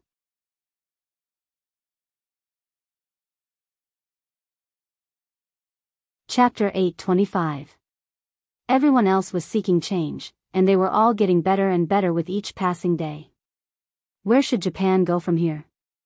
As a member of the royal family and a princess, Junko had to have some ideas. But at the same time, a choice was placed in front of her. Should she return to Japan now or stay here to learn more? Walking out of the capital of Biming, Junko knew that she was safe. Here, Yangchendong was the sky and the earth. As long as there was no order from him, no one would restrict her actions. That was to say, from the moment she stepped into the city, she had gained complete freedom and the right to choose. If she stayed, she should be able to learn more. She could see how the academy developed from nothing, how it grew, and how it combined what she learned with reality to benefit the country and the people. It could be said that this was a very good learning process. Once he learned it, one day when he returned to Japan, if he learned from it, he should be able to shake Japan, bring a new wind there, and strengthen himself. But would reality give her so much time? Junko asked Yangchendong and knew that the advanced artillery that her father wanted had been passed to Japan. That was to say, the battle between the royal family and the general might start at any time. If that was the case, how could she still have the heart to stay here? She wanted to go back and help her father. Junko was troubled by whether to leave or stay for several days. But in the end, the honor of the country prevailed over everything. She finally made the decision to leave. As for whether she would lose the best opportunity to learn after doing so, she really couldn't care less. Junko came to the Yang mansion and said goodbye to Yangchendong. She was received in the study. The study was an important place in the Yang mansion. Usually, even the two madams were not allowed to come here without permission. Just like when they were in the Yang manor, this was already an iron law. Generally, those who could be received in the study were important people. Junko was surprised to see Yangchendong here. But thinking that she was going to leave, she didn't have so many thoughts in her heart. Yangchendong was sitting at the desk, writing something. Feeling Junko's entry, he said without raising his head, "Wait a little longer. It will be done soon." Yes. Over the past 2 years, Junko had already gotten used to Yangchendong's orders. She involuntarily complied and sat down on the chair placed in front of her. Then, she sized up the study room. This was the first time she had entered this place. She saw many books on the bookshelves. Just by looking at the names, she could tell that many of them were not available outside. This could be seen from the gorgeous book covers. Yangchendong didn't have to wait for long. He stopped writing, stretched, and turned to look at Junko. For a moment, their eyes met. Today, Junko seemed to have dressed up and put on some light makeup. Her skin looked very clean, and her face was also very clean. Coupled with her delicate facial features, she gave people a very comfortable and pleasant feeling. "Have you made your decision?" His eyes only stayed on Junko's face for a moment, then moved to her eyes and asked. "Yes." Facing such a gaze, even a somewhat burning one, Junko didn't know why she was a little nervous. She just answered and quickly lowered her head. Yangchendong said generously, "If you want to leave, then leave. This is my promise to you. You don't have to be so evasive. You don't owe me anything. By the way, I just wrote something. If you really want to go back to Japan and build an academy, it may be of help." He actually wrote something for me? Doesn't that mean he has me in his heart? At this moment, Junko's heart couldn't help but beat wildly. It would be a lie to say that she didn't have any feelings for Yangchendong. Just like how beauties loved heroes, this seemed to have become a common problem. No matter how strong a woman's heart was, she would always hope to find a stronger man to rely on. Not to mention that Yangchendong was young and handsome, giving people the feeling that he was omnipotent. How many girls could resist such a man? Once upon a time, Junko's heart was filled with Yangchendong's figure. She even made up her mind that as long as Yangchendong asked, she would stay and accompany him forever. Even though she knew that Yangchendong already had 5 wives, she still took the initiative to ignore this layer. Even if she was a country's princess and couldn't marry as a concubine, she still threw these fetters aside. Unfortunately, from the beginning to the end, Yang Chendong didn't take the initiative to ask her to stay. At most, he gave her a choice. This feeling finally made Junko give up the beautiful dream in her heart. She decided to leave. But now, when Yang Chendong's somewhat burning eyes looked at her, she found that her determination was still not enough. Her heart couldn't help but have other thoughts. Thank you. After a long time, Junko finally opened her mouth. At this time, after a struggle in her heart, she finally made the decision to leave here. Compared with her feelings, as a princess of Japan, she was more worried about her father's foundation. This might be a kind of mission of being born in the imperial family. You're welcome. You're my student. Yang Chendong smiled. He might not have noticed the change in Junko, or he might have noticed it, but he didn't want to say anything about it. Yes, I'm his student. Junko suddenly smiled at this moment, then raised her head and looked at Yang Chendong, revealing a bright smile. Thank you for taking care of me for so long. If possible, on behalf of my father, I welcome you to Japan. At that time, I'm willing to be your guide. Definitely. Yang Chendong smiled. He had to go to Japan, but when that day came, he was afraid that not many people would sincerely welcome him. By the way, a battalion of soldiers will go out of the city the day after tomorrow. They will go to the sea town in the Nuergendusi area to receive the goods shipped from the sea. You can leave with them. Those soldiers will protect your safety along the way. Thank you. After thanking him again, Junko didn't know why, but her heart seemed to be empty, as if something had dissipated.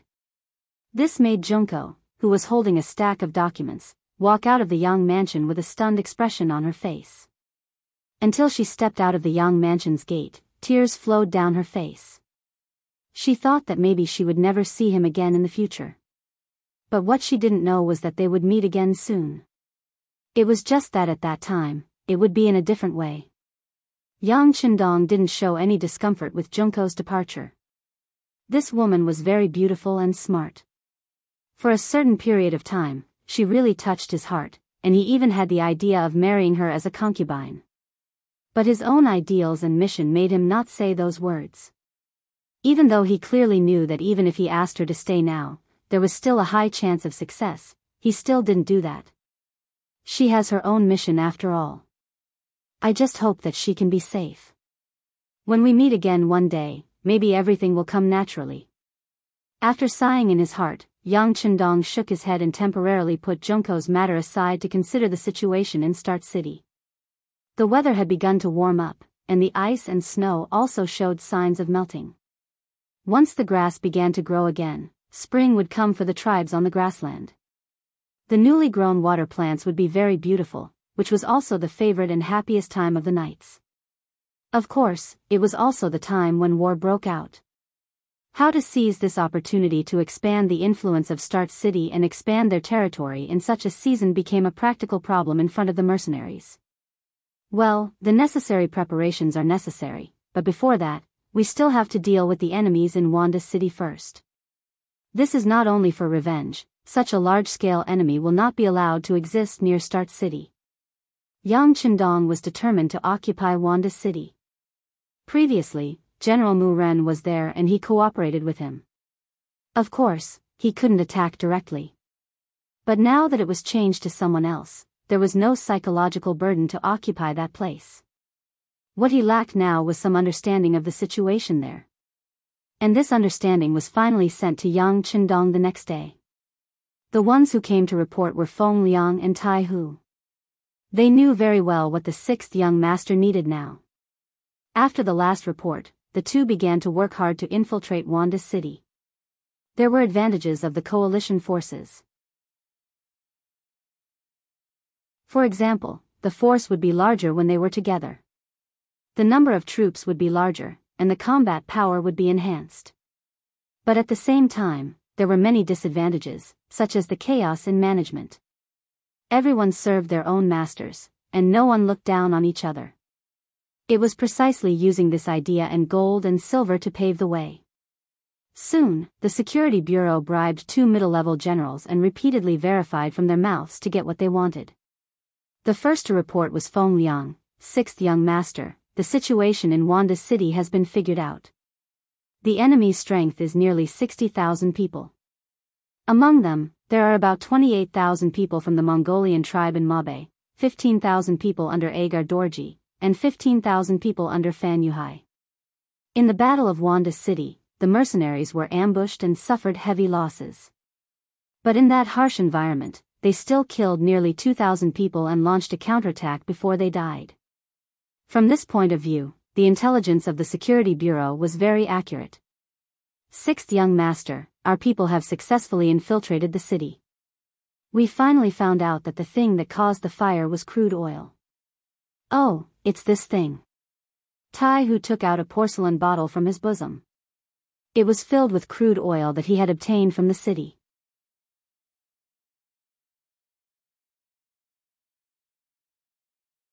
Chapter 826.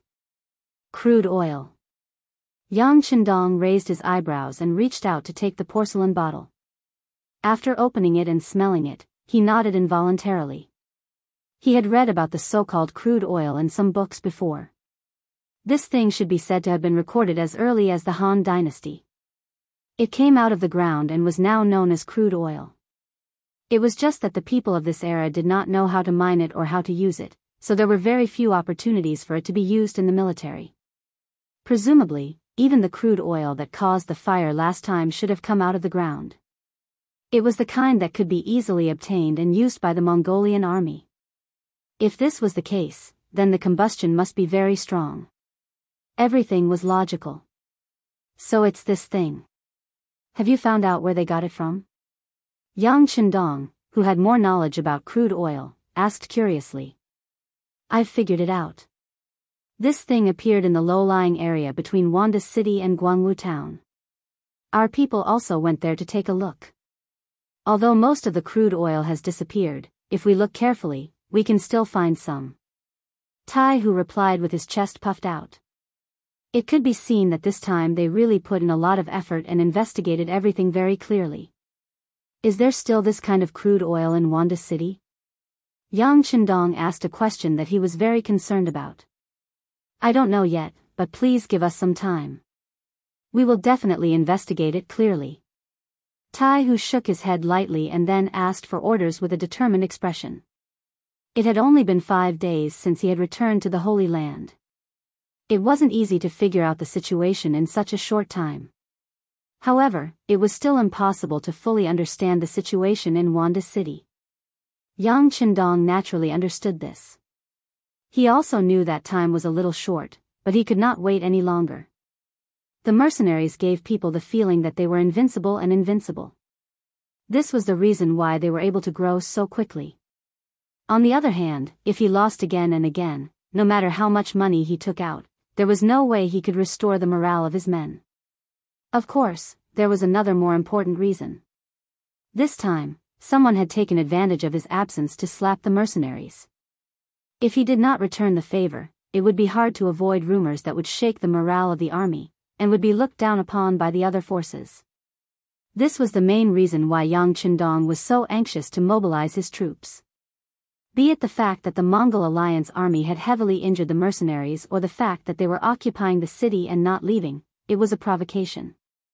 If he didn't show any reaction after a long time, who would take the mercenaries seriously in the future? Wouldn't the various legends that had been created in the past all be for naught? This was something he absolutely would not allow. However, in such a short period of time, he had made up his mind to fight because of the news delivered by Feng Liang and Tai Hu. Now that he knew the exact number of enemies in Wanda City and knew that there was a very flammable crude oil in the city, this was an opportunity placed in front of him. Yang Qindong was very good at grasping opportunities, and this time would be no exception. Pass down the order, all divisions and regimental commanders are to come to the Yang residence for a meeting immediately.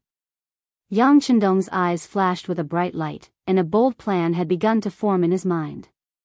After the 6th young master's order was passed down to the various battalions, the officers above the regimental level immediately rushed to the Yang residence. Soon, in the war room of the residence, all the officers stood there. They all puffed out their chests and looked at Yang Chendong, who was standing in front of the sand table with a calm and composed look. When all the regimental officers were present, Yang Chendong moved his gaze away from the sand table.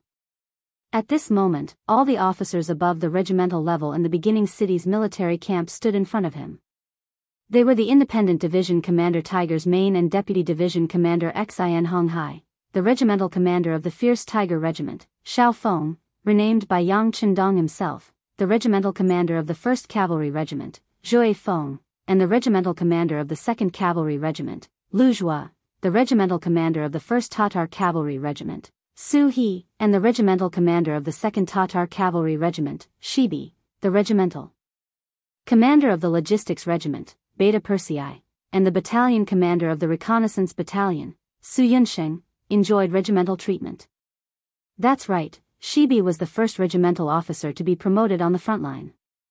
Unlike the others, even Tiger's Mane and Xiao Feng, who was standing there, were people who had climbed up step by step. However, Shibi had indeed been directly promoted to the position of regimental commander from among the fallen generals.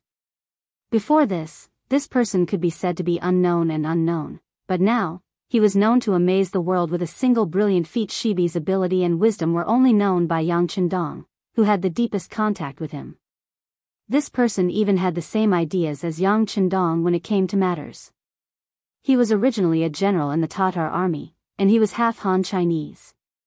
Yang Chendong naturally had to put such a person in an important position.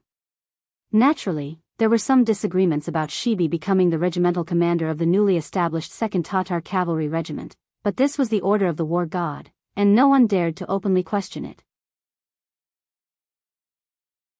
Yang Chendong believed even more that as long as he gave the other party a chance to perform, it wouldn't take long for everyone to see his strength clearly. At that time, no one would have any doubts about Shibi's appointment. His gaze swept across every single one of them. At this moment, every single one of them had their chests puffed out, revealing a pair of tiger-like eyes, perfectly displaying their best mental state at this moment. Today, I called you all here for only one thing, and that is to attack Wanda City. There was no opening speech, not even any words to boost the morale of the soldiers. This was because Yang Chendong knew that everyone had been waiting for this moment for a long time. Sure enough, in the next moment, everyone's eyes were filled with excitement. For example, Tiger's Mane and the others' faces were filled with killing intent. They had been waiting for this bloody humiliation for a long time. Very good. From your state, I can see that you all should be prepared. Since that's the case, I believe that there shouldn't be any problems. Now, I will announce the military order. In the war room, Yang Chendong issued orders one after another. The officers who were called by name stood at attention and promised to complete the mission. A large net targeted at Wanda City was unfolded. In a sense, now was not a good time to launch an attack on Wanda City. First of all, the organization of the regiments was not complete. Take the Tiger Regiment for example. Because they had to send a battalion the day after tomorrow to transport military supplies, their regiment should have 3,200 people after expansion, but now they only had 1,100 people. There was also the newly established 2nd Tatar Cavalry Regiment. They should have 3,200 people, but now they only had 2,000 people, which caused a lack of military strength. Secondly, even with the existing army, there were still the 6,000 recruits that had just been recruited, as well as the thousands of veterans from the construction team who had not yet fully adapted to the mercenary army style. Logically speaking, they should first unify the army and train them well before sending them to the battlefield. But in this way, it would take at least a month or two for them to complete their training, or even longer. Yang Chendong could not wait any longer. He did not dare to think about what the other grassland tribes would do if he could not display the powerful combat power of the mercenary army in a short period of time. He was afraid that at that time, he would not only have to deal with the 58,000 people of the Mo Bay coalition army, but also more. He could not wait. Moreover, sending troops now could also have an unexpected effect. Yang Chendong believed that they had a 60% chance of winning this battle. If they also had advanced weapons and were prepared in advance, this battle could be won. A series of orders were issued. All the officers did not doubt him. Although they knew that they were lacking in various aspects, this was the order of the god of war. They had to obey. From the fact that the god of war could not win without a battle, they also firmly believed that this time the victory would belong to them. The officers accepted the order and left one by one. In the end, except for Beta Persei, everyone left. Then the tall but cheeky Beta Persei came in front of Yang Chendong. "Young master, let's make a deal. Don't let our logistics team stay at home. I want to fight too." "No." Yang Chendong's expression became much more serious. "Beta Persei, don't think that your logistics team's task this time is very light. Let me tell you, once the war changes, the safety of the entire beginning city will be in your hands." "Oh." Beta Persei was rejected and said listlessly. Beta Persei did not believe that the sixth young master would make a mistake. He was clearly comforting him. Yang Chendong seemed to have seen through Beta Persei's thoughts and shook his head. It was always difficult for him to harden his heart in front of the people closest to him. "Well, don't have any psychological burden. If we win this battle, do you know how many captives there will be? When the time comes, your logistics team will be busy. As for how to screen out useful talents from these captives to join the mercenary army, that will be your business. This matter is of great importance." Beta Persei's expression became much more serious when he said this. The number of people in the logistics team was not fixed. It might only be a few thousand people at a time, and it might reach more than 10,000 people at a time. All of this depended on the performance of the soldiers on the battlefield ahead and how many captives they could capture. How to make use of these captives was indeed a very important matter. In other words, the logistics team's function was not only to cook for the soldiers, provide various weapons and logistical support. At the same time, they also had the role of fresh troops and replenishment troops. Once a good seedling appeared and it was discovered that several regimental commanders were fighting over a captive, the distribution of the captives would eventually fall on him. This was a very popular job. Of course, this was also a very important job. Only the most trusted people would be placed in this position.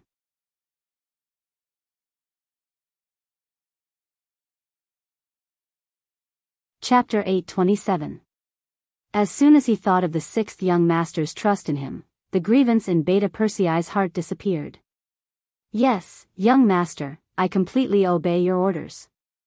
You can rest assured that the logistics regiment will not let you down, but I can arrange for a deputy commander to guard the city for this battle.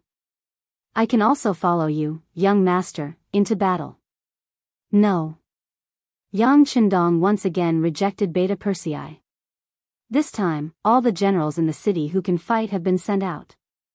You're the only one left. You can't leave. Otherwise, if something really goes wrong, it will be a big deal." "Oh, I'll obey your orders." Seeing how resolute Yang Chendong was, Beta Persei also knew the principle of going too far and not going too far. There were some things that he could ask for instructions once, but he absolutely could not ask for instructions a second time. The battle meeting was over, and the barracks outside the first city began to quietly mobilize. In order to ensure that their military intentions were not known by the other party, all the members of the reconnaissance battalion were dispatched and sealed off 20 miles around the first city to ensure that no enemy scouts could approach here and spy on any changes in the mercenaries. Then, after a full day and night of preparation, on the second night, the divisions and regiments acted according to the plan. In the middle of the night, a large number of cavalry rushed out of the barracks and went straight to the city 200 miles away. Other than their own weapons, the cavalry did not bring anything else.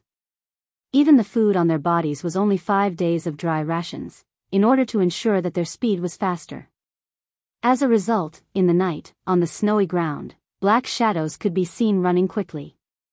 In the season where the snow had begun to melt, the cavalry did not have to worry about falling into the snow when running, allowing them to exert their fastest speed.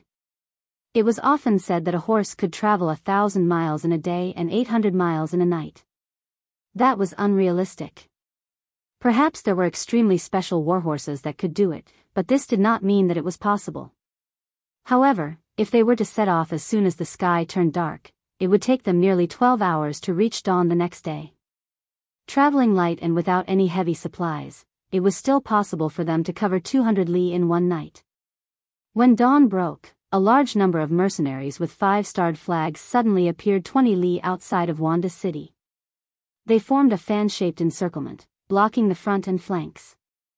When the scout in charge of scouting outside the city saw this, he hurriedly returned to the city to report. When the cavalrymen in the city received the news, they immediately became restless. Only a small portion of the 50 to 80,000 cavalrymen had not been defeated by the mercenaries. Most of them had been defeated more than once. Suddenly, a large army of mercenaries appeared without any warning. It was easy to imagine how panicked they were at this moment. It wasn't just the soldiers, even Agadorji and Hararok, who had received the news, got up from their beds in a panic. They put on their clothes and rushed to the commander's residence in the city. By the time the father and son arrived, Sudra Khan was already seated in the hall, but his complexion wasn't good. It was obvious that he was frightened by the sudden news. What should we do? The mercenaries suddenly besieged the city. What should we do? Agadorji didn't wait for his but to sit on the chair and began to ask Sud for a plan. It was obvious that he was really panicking this time. Back then, he had nearly 50,000 cavalrymen, but they were still defeated by the mercenaries. Now, the entire Allied army only had a little more than 50,000 soldiers, and most of them were captured captives. Compared to the elites that he had brought, Agadorji didn't think that the Allied army would have any advantage in this battle. Don't worry, let's wait for General Fan. Seward was annoyed by the questions and pointed to the empty chair on the right. He really didn't have any ideas now. In his opinion, since the mercenaries took the initiative to attack, they must be prepared. He really didn't have any good ideas on how to deal with the enemy. He could only wait for Fan Yuhai to appear and see if he had any ideas on how to deal with the enemy. Agadorji noticed that Fan Yuhai hadn't arrived yet. His face couldn't help but sink. He coldly snorted and said, "What time is it now? Why isn't General Fan here yet? What is he doing? What is he doing? I'm afraid he still hasn't gotten up from that woman's belly last night." Haha. Hararok cooperated with his father. Then, a wretched expression appeared on his face. It was as if he had fallen into some kind of imagination. Sud helplessly shook his head when he saw the strange expressions of the father and son. As far as he knew, Fan Yuhai wasn't into this. At least during the time they were together, he didn't hear that Fan Yuhai had such a hobby. However, the mercenaries had already appeared outside the city. It was indeed strange that he hadn't appeared yet. The wait was always long. After the time it took for an incense stick to burn, Fan Yuhai, who was clad in armor, finally arrived. When he stepped into the hall, Hararaka's mocking voice sounded. "General Fan, you're so busy. I thought you would only appear after the enemy breached Wanda City." Fan Yuhai didn't stop as if he didn't hear the mocking voice. He walked to the chair on the right and nodded to Sud and Agadorji as a greeting. As for Hararok, who didn't even have a seat and had to stand to talk, Fan Yuhai didn't even look at him. It was as if he didn't exist. This time, Hararok was furious. The feeling of being ignored made him angry. He wanted to continue mocking Fan Yuhai, but at this time, Sud said, "General Fan, you know about the mercenaries outside the city, right? Do you have any countermeasures?" "Yes, I know. Just now, I went to the city wall to take a look. It was indeed mercenaries outside the city. Moreover, this time, the war god came personally." Fan Yuhai nodded. The reason he came late wasn't because he was lazing in bed, but because he went to the city wall first to understand the situation. Sud nodded in satisfaction when he heard Fan Yuhai say that he understood the situation. This was what a general should do. He wasn't a petty person who only knew how to stand there and mock others. Once on the battlefield, he wouldn't be of any use. It was just that the war was imminent and this thought only flashed through Suda's mind. When Su Da heard that Yang Chendong had also come, he asked in a daze, "War God is also here? Are you sure?" "Yes, the flag that belongs to the war god has been raised. Since he is in the grassland, there's no reason for him to not come out." Fan Yuhai didn't have a telescope, so he couldn't see that far. However, based on his intuition, he believed that this old opponent must be among the mercenaries outside the city. Seeing that Fan Yuhai was so sure, Su's expression changed again. "Even the war god is here. I think they must be determined to get Huan City. What should we do?" "Of course we fight." Fan Yuhai blurted out as if he was talking about an extremely ordinary thing. Indeed, the mercenaries appeared so quickly. It had only been 7 days since the last defeat. They had made a comeback, which was indeed a bit beyond his expectations. In his opinion, after suffering such a heavy blow, the most important thing to do was to conserve energy and guard against them attacking the beginning city. Why would they take the initiative to attack others? However, the war god was the war god. His actions were always so unexpected. It had to be said that the sudden appearance of the mercenaries also caught Fan Yuhai off guard. Even now, he still couldn't figure out what the war god was thinking. However, not understanding the other party's thoughts didn't affect his decision to fight. "Fight? That's the war god we're talking about. Can we defeat him?" Agadorji opened his mouth, but his words weakened his own morale. It was obvious that he was really afraid of this person. This time, Su didn't stop Agadorji from saying such words. In fact, how could he not be worried? He had lost 2 battles with the war god. At the worst, he was chased for thousands of miles until he fled to the northwest of the Yin-Ma River. All of this was enough to prove his thoughts. Why can't we beat him? The war god is also a human. He will also be injured if he is hit by an arrow. A saber can also take his life. Speaking of which, he is no different from us. Moreover, our military strength is clearly several times greater than the enemy's. In addition, we are in charge of defense, while they are in charge of offense. This makes it impossible for the muskets to display their greatest advantage. Fan Yuhai stated his decision and the basis for it. Then, his gaze fell on Su Da. Obviously, he wanted this person to make the final decision. Su didn't immediately answer Fan Yuhai's question. Instead, he turned his gaze to Agadorji and asked, "Lord Agadorji, what do you think of this matter?" Agadorji wanted to express his opinion, but Fan Yuhai beat him to it. "Lord Agadorji, we can't hesitate anymore. If we only think of running away because of the appearance of the mercenaries, when will we be able to defeat them? Moreover, in the last battle, we have already proven ourselves and proved that the mercenaries are not invincible. If we retreat without fighting this time, I'm afraid that we won't have the chance to win in the future. Are we going to live a life of hiding in the future? Are we going to live like rats in the dark for the rest of our lives?" Fan Yuhai had to interrupt. Otherwise, once Agadorji expressed his opinion, there would be no need for this battle. He was afraid that they would really have to retreat. He had long heard that the Mongols ate meat while the Central Plains people ate grass. The grass eaters couldn't beat the meat eaters. However, when he came here, Fan Yuhai realized that the reality was not as he had imagined. Everything was reversed. The once glorious grassland cavalrymen were so scared that their legs turned to jelly when they heard the name of the mercenaries. They were already scared before the battle.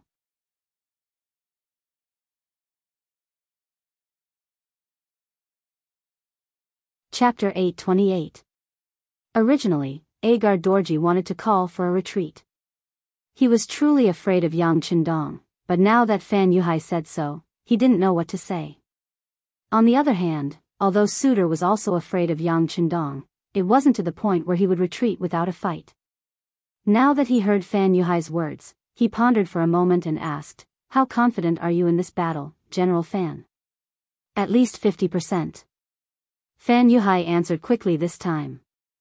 Clearly, he already had a plan in mind. He was being conservative. He had already gone to the city wall to take a look. The sudden appearance of the mercenaries did scare some people, but the enemy's strength was limited. From afar, there were only about 10,000 people. If the three sides combined, there would be close to 60,000 people, and all of them were cavalry. In the past, such a force wouldn't be a problem to conquer the southern Ming Empire. But now, with 60,000 people against 10,000, what was there to be afraid of, 50%? Suitor nodded. Then we can fight. How about this? I will hand over the command of my Mongol army to you. I hope you won't betray this Khan's trust. The atmosphere in the hall froze because of this sentence. Agar Dorji raised his head in disbelief and looked at Suitor. Handing over the military power was equivalent to handing over all of his family's lives. Suitor was really magnanimous. Thank you so much. Yuhai won't disappoint you. A look of surprise flashed across Fan Yuhai's face, but he quickly recovered. However, when he opened his mouth, the way he addressed Khan had already changed. He only called him Khan and did not mention his name, but it was already a sign of closeness. Good, good. Suitor seemed to be very happy when he heard the change in the way he addressed Agar Dorji. He wanted to see what Agar Dorji would choose. Agar Dorji didn't seem to hear the conversation at all. He just lowered his head and pondered. It was absolutely impossible for him to hand over his military power. He had never completely trusted a person. Back then, he didn't trust his elder brother Tuachuo Khan. Now, he couldn't even trust his own son Har, let alone an outsider like Fan Yuhai who came out of nowhere. Agar Dorji didn't say anything. Suitor's face flashed with anger. What? I've already handed over my military power. Are you still not willing to hand over your 15,000 troops? If they wanted to defeat the mercenaries, they had to give it their all. They couldn't afford to have any other people involved. Since that's the case, Yuhai will go out and prepare. Fan Yuhai, on the other hand, didn't seem to have any intention of forcing Agar Dorji. Perhaps he knew that even if he tried to persuade him, Agar Dorji wouldn't hand over his military power. If he went overboard, it would only lead to internal instability. Since that was the case, it was better not to force him. Of course, he dared to make such a decision because he had the determination to defeat the mercenaries after taking over the military power under Sud Khan. So what if he was a war god?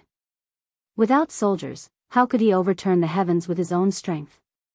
After Fan Yuhai finished speaking, he didn't wait for anyone else to say anything and turned around resolutely. Sud Khan coldly snorted, flicked his sleeves, and stood up. He didn't even look at Agar Dorji, leaving the father and son alone in the hall.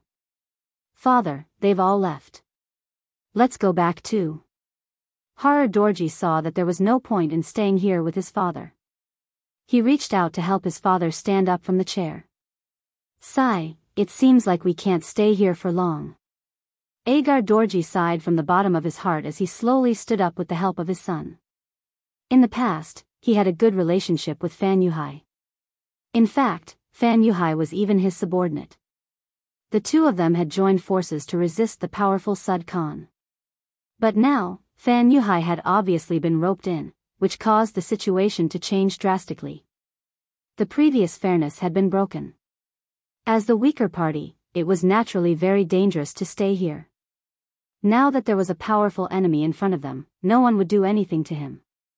But what if the mercenaries retreated? Then it would be time to clean up the internal affairs. It would also be time for victory and defeat to be decided. Even if he wanted to leave, it wouldn't be so easy. War had always been like this. There was no definite right or wrong. No one would talk about benevolence, righteousness, and morality. Everyone was just trying to strengthen themselves. In order to achieve this goal, everyone might be friends eating meat and drinking wine together today. Tomorrow, they might draw their swords and fight to the death because of benefits. Agar Dorji's sigh was heard by his son, Halajuo. Halajuo was quite clever, so he suggested, "Father, let's just watch from the sidelines for now. We don't need to worry about who wins or loses. Let's just let them fight until both sides are injured. This will only be beneficial to us." Agar Dorji raised his head with a look of hesitation. Originally, he wanted to send some troops to express his goodwill. But when he heard his son's words, he felt that it was very reasonable. That's right, since they were going to fall out, what benefits would there be if he didn't send troops? At most, he would lose his own troops. In the face of a great enemy, who would dare to do anything to him? Since that was the case, he might as well laugh and watch the wind and rain. Perhaps there would be an opportunity for him. My son is right. How about this? Father is tired and needs to go back and rest. During this time, without my orders, my army cannot move a single soldier. Those who disobey will be executed. Agar Dorji's voice was like a flood, his expression firm. However, after saying this, his entire aura suddenly changed. It was as if he had suddenly aged a lot. Even his steps became unstable. It was as if he really needed a good rest. If such a person didn't become an actor, it would be a waste of his talent. After Fan Yuhai obtained the military power of the Mongol tribe, he immediately gathered all the generals for a military meeting. With Sud Khan at the helm, although the generals had some opinions in their hearts, they did not show it. Instead, they followed the instructions of the meeting and started to send out troops. 2 hours after the mercenaries had surrounded the city, the Mongol army finally reacted. Troops with all sorts of flags came out of the city and formed a huge formation 5 miles in front of the city. Looking from afar, it looked like a sea of black, giving people a feeling that they were endless. In comparison, the 10,000 mercenaries that surrounded the city appeared to be a little weaker. However, when some people felt uneasy, they couldn't help but look at the war god's banner above the main formation. When they saw the more than 100 black riders below the banner, they felt reassured. As long as the war god was here, they wouldn't be afraid of any opponent or enemy. Even if the enemy outnumbered them by a few times, it would still be the same. The war god had such a godly power. Yang Chendong rode on the white dragon horse and stood in the middle of the formation. He used his binoculars to look at the Mongol cavalry coming out of the city. A hint of a smile flashed past his eyes. His gaze then became resolute as he calmly said to the flag-bearer, "Order the entire army to prepare for the enemy's charge. Use guns from afar and arrows from close range. Don't get entangled with the enemy." The flag fluttered high up in the air. After this order was passed down, the independent division and the various regiments followed his orders and made their defensive preparations. The 6-gun battalions of the independent division had already been broken. They were split up in front of the other regiments. Just like that, each regiment only had 1-gun battalion. However, they were split up evenly. This also calmed the hearts of the soldiers, and they would not panic because of the enemy's charge. Outside the city, the Mongol army was gathering. They were constantly moving. To split up all the cavalry within 5 miles of the city was not possible. As such, the first to charge out were Lu Duo and Zamubala. Zamubala was one of Sud Khan's generals, while Lu Duo was a general that Fan Yuhai had personally trained. The two of them each brought 5,000 cavalry and guarded the left and right sides of the army. Within the army, Fan Yuhai's gaze had already landed on the city gates many times. However, he still did not see Agar Dorji's subordinates come out. He could not help but sigh as he said viciously, "Since you want to sit on the mountain and watch the tigers fight, don't blame me for settling the score with you after this." At this moment, Fan Yuhai had already developed a killing intent towards Agar Dorji. The two of them were not familiar with each other, and it was only because they wanted to integrate better that Fan Yuhai acted like he was inferior. He even expressed that he was willing to respect Agar Dorji, which was why he joined this alliance. However, right now, he had already gained Sud Khan's trust. Since that was the case, the stepping stone from before was no longer of any use, and it did not matter if he threw it to the side or stepped on it again. Although his heart was filled with killing intent, his expression did not change at all. Fan Yuhai raised his head and looked at the mercenaries in green uniforms 5 miles away. He raised his right hand and said, "Sound the drums, the left and right side send out 1,000 cavalry each to test the waters."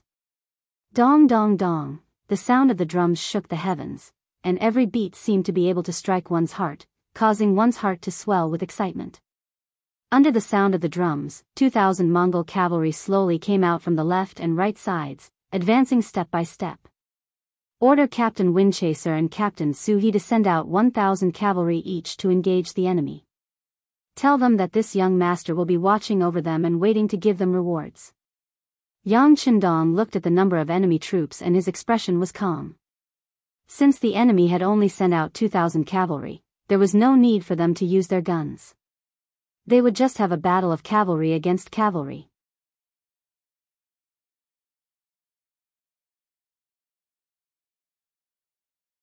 Chapter 829. Yang Qindong knew that this was just a test between the two sides. If he didn't even dare to fight with such a small amount of cavalry, it was inevitable that the morale of the army would be affected. Thinking of all the things that would happen next, if the morale of the army was affected now, then it would be even more difficult to handle. Rather than anything else, it was better to fight with the enemy and have a good start. The flag bearer conveyed Yang Qindong's order. After Zhui Feng and Su He saw the order clearly, they were extremely excited. This was the best opportunity to show off in front of the sixth young master. Usually, this was something that couldn't be obtained even if one begged for it. Now, they finally had the chance to show it off. Immediately, the two regimental commanders became the leaders of the vanguard without hesitation. Then, they chose 1,000-strong cavalry warriors. When the enemy was 2 miles away, they also slowly moved forward on their horses. Comrades, the god of war is looking at us from behind. The opportunity is in front of you. How you want to perform depends on everyone. When you attack later, don't hold back. You have to show the military might of the 1st Cavalry Regiment. Do you understand? While riding forward slowly, Zhui Feng, as the regimental commander, gave everyone a mental preparation. Ba Tu, who had just performed a meritorious service, was in the cavalry regiment and was selected to be in the first 1,000 cavalry camp. He had once saved the life of Deng Yu, a battalion commander, on the battlefield. Because of his bravery, he was chosen by the regimental commander, Zhui Feng, and became the platoon commander of the 1st Company. At this time, Ba Tu didn't come alone. He brought a row of soldiers with him. At this time, his heart was surging. He knew that this was the time for him to show off.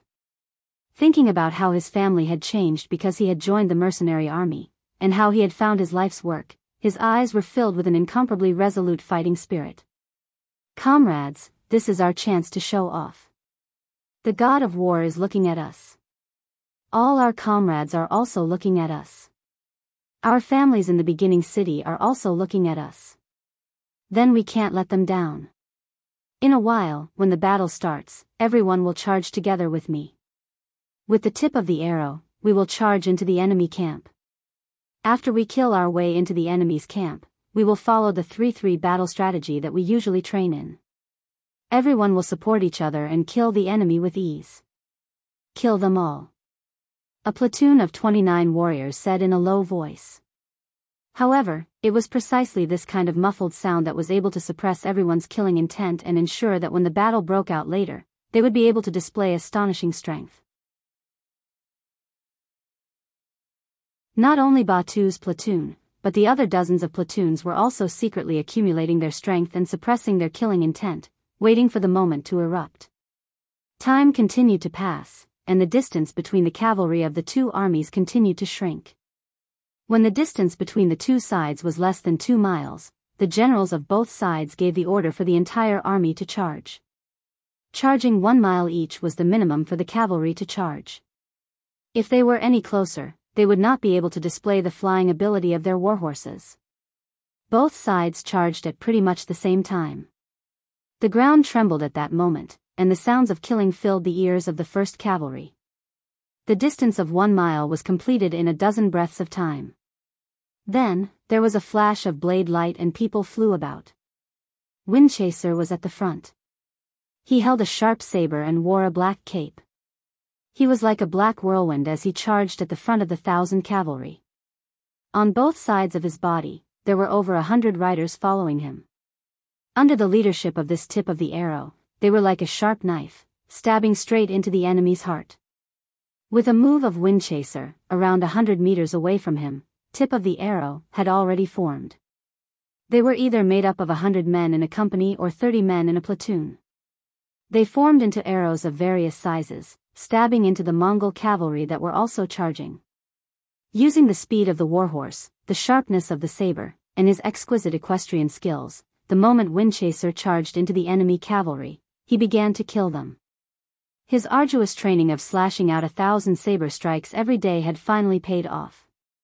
Under the constant slashing of the saber, enemy cavalry after enemy cavalry were chopped off their horses. Their heads flew into the air one after another. Blood splattered into the air, showing the cruelty and cold-bloodedness of the battlefield. Windchaser's figure pierced in like a knife, quickly taking away a few lives. He also made a deep hole in the enemy's cavalry formation, allowing more soldiers to pour in and display their strength. In the next moment, Biyao and the others, who were half a beat slower, finally caught up with the enemy. Then, they followed suit and charged straight in.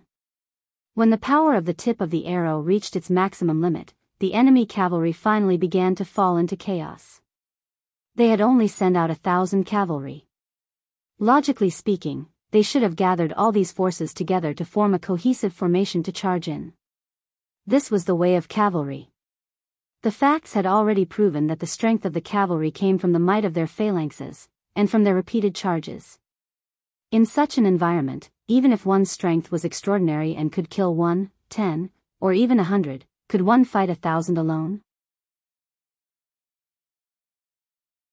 If one could not do it or was slightly disappointed, then it would be time for one's heart to be pierced by 10,000 blades. That was why a cavalry charge was never the time to be a hero. If someone did that, they would be surrounded by 10,000 cavalry. Then, when there were enemies all around them, apart from 10,000 blades piercing through the heart, there was no other outcome. This kind of thinking had already been deeply rooted in everyone's hearts. It was precisely because of this that they were unable to adapt to the mercenaries' sudden change in tactics. They had originally been waiting for their companions to gather around them so that they could form a joint attack. Only now did they realize that they had been defeated one by one. Not only that, but the mercenaries' tip of the arrow was not just a single group. It was divided into more than 10 groups, attacking from different directions. It gave off a feeling that there were enemies everywhere, that there was danger everywhere. The tip of the arrow formation was a cavalry-killing formation that Yang Chendong had created himself after summing up the experience of the later generations. Imagining the sharp knife squad, sharp knife platoon, and sharp knife company in the later generations, Yang Chendong thought that he could use this tactic on the battlefield. The so-called sharp knife was not the vanguard. The vanguard referred to the team that was the first to receive the enemy and take the lead. However, the sharp knife was just like its name. It was a sharp weapon that could pierce deeply into the enemy's heart. It was the kind of weapon that could kill the enemy with one stab. Of course, in order to become the tip of the arrow, there was a very important condition. The person who made the arrow had to be very brave, completely disregarding life and death. Only in this way could he break the enemy's cavalry formation and play the role he was supposed to play. Otherwise, even the tip of the knife would be broken before it entered the enemy's body. Not only would it not be able to display its power, but it would also cause the warriors behind it to become ownerless and eventually be scattered and killed one by one. It was not easy to find the tip of the arrow, at least for most of the Mongolian cavalry. However, this problem was not a big deal in Yang Chendong's eyes. This was because he had a lot of wealth that the grassland people could not compare to, as well as advanced weapons that other armies could not compare to. Ever since he returned to the beginning city this time, he began to advocate the combat method of the tip of the arrow. In order to achieve his goal, he offered very generous conditions. Once he passed the assessment and became the tip of the arrow, he would be able to receive double the reward of his other comrades. Not only that, he would also receive a set of bulletproof vest that protected his upper body to ensure that he could minimize his losses on the battlefield. This bulletproof vest was naturally not as powerful as the one in the big warehouse, nor was it as effective as the bulletproof vest worn by Yang Chendong. It was just a piece of clothing that looked like a horse clip. There were 2 steel plates and a lot of cotton in it. Even so, it was not a problem for it to deal with ordinary swords. With the generous rewards in front of them and the equipment that was enough to protect themselves, there was an endless stream of warriors who signed up to join the assessment of the tip of the arrow. Speaking of which, the people of this era were not afraid of death. They were just afraid that their deaths would not be worth it. Just based on the fact that the mercenary army had an extremely comprehensive pension policy for the dead warriors, especially the dead warriors who had rendered meritorious service, it was already worth many people to risk their lives.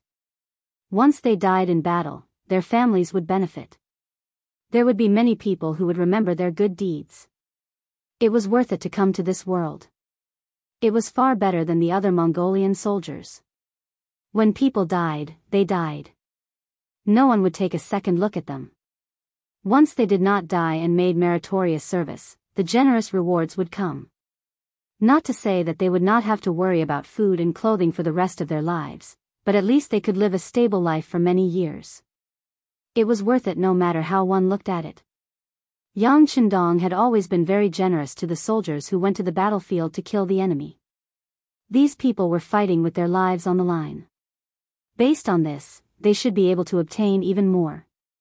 It was precisely because of this generous policy that the mercenary army could often fight 1 against 2, or even 1 against 5, or 1 against 10.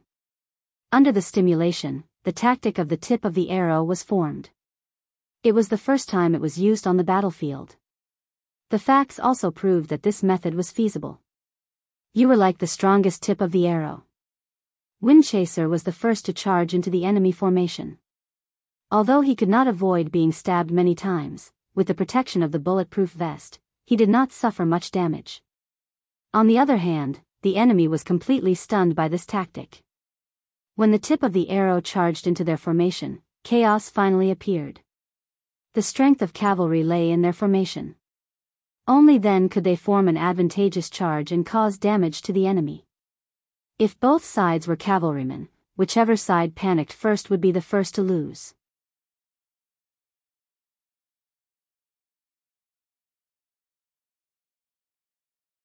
Chapter 830. The formation could no longer display the strength that it should have. Under the constant barrage of arrows, the Mongol cavalry became scattered soldiers one after another. Without anyone protecting the left and right wings, they were like lambs waiting to be slaughtered.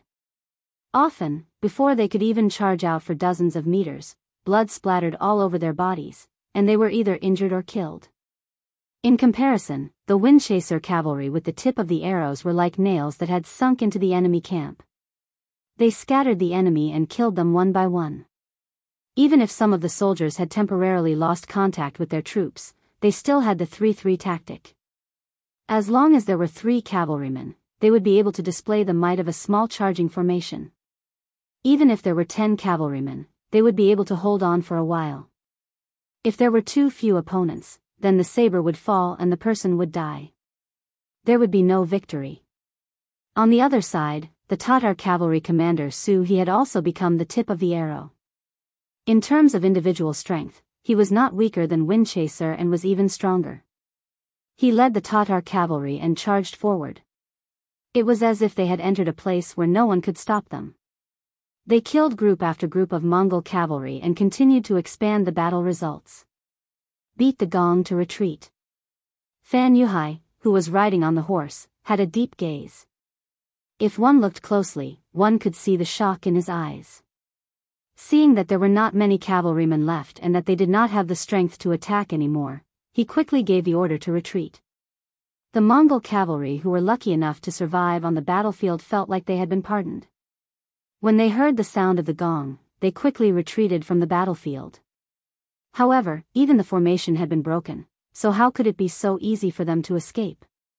In the process of retreating, not only did they have to endure the harassment of the mercenaries, but they also had to endure the pain of arrows when they finally managed to kill their way out of the formation. As they retreated, at least 100 cavalrymen were shot by arrows. Their fleeing horses fell to their deaths, dying on the path of hope that they had seen. In the end, less than 500 of the 2,000 cavalrymen that they sent out returned.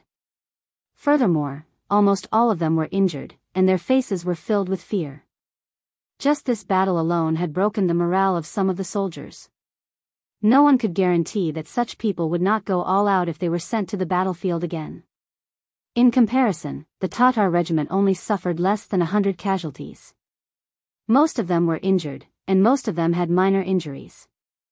After some bandaging, they could quickly return to the battlefield. This was the strength of the mercenary army. Of course, the strength of the tip of the arrow was due to the strength of the formation, and of course, it was because most of the people sent this time were veterans and people who were good at fighting. However, the victory was right in front of everyone's eyes, and no one could question it. Fortunately, this was a fighting force formed by veterans who had been through hundreds of battles. Fortunately, there was a certain proportion of new recruits and captive soldiers in the opposing mercenary army. Otherwise, if this battle continued, there would be no hope for them. Zhui Feng and Su He brought their troops back. What welcomed them were the cheers and congratulations of their comrades. For a moment, the two commanders and the soldiers who had followed them to battle all had happy expressions.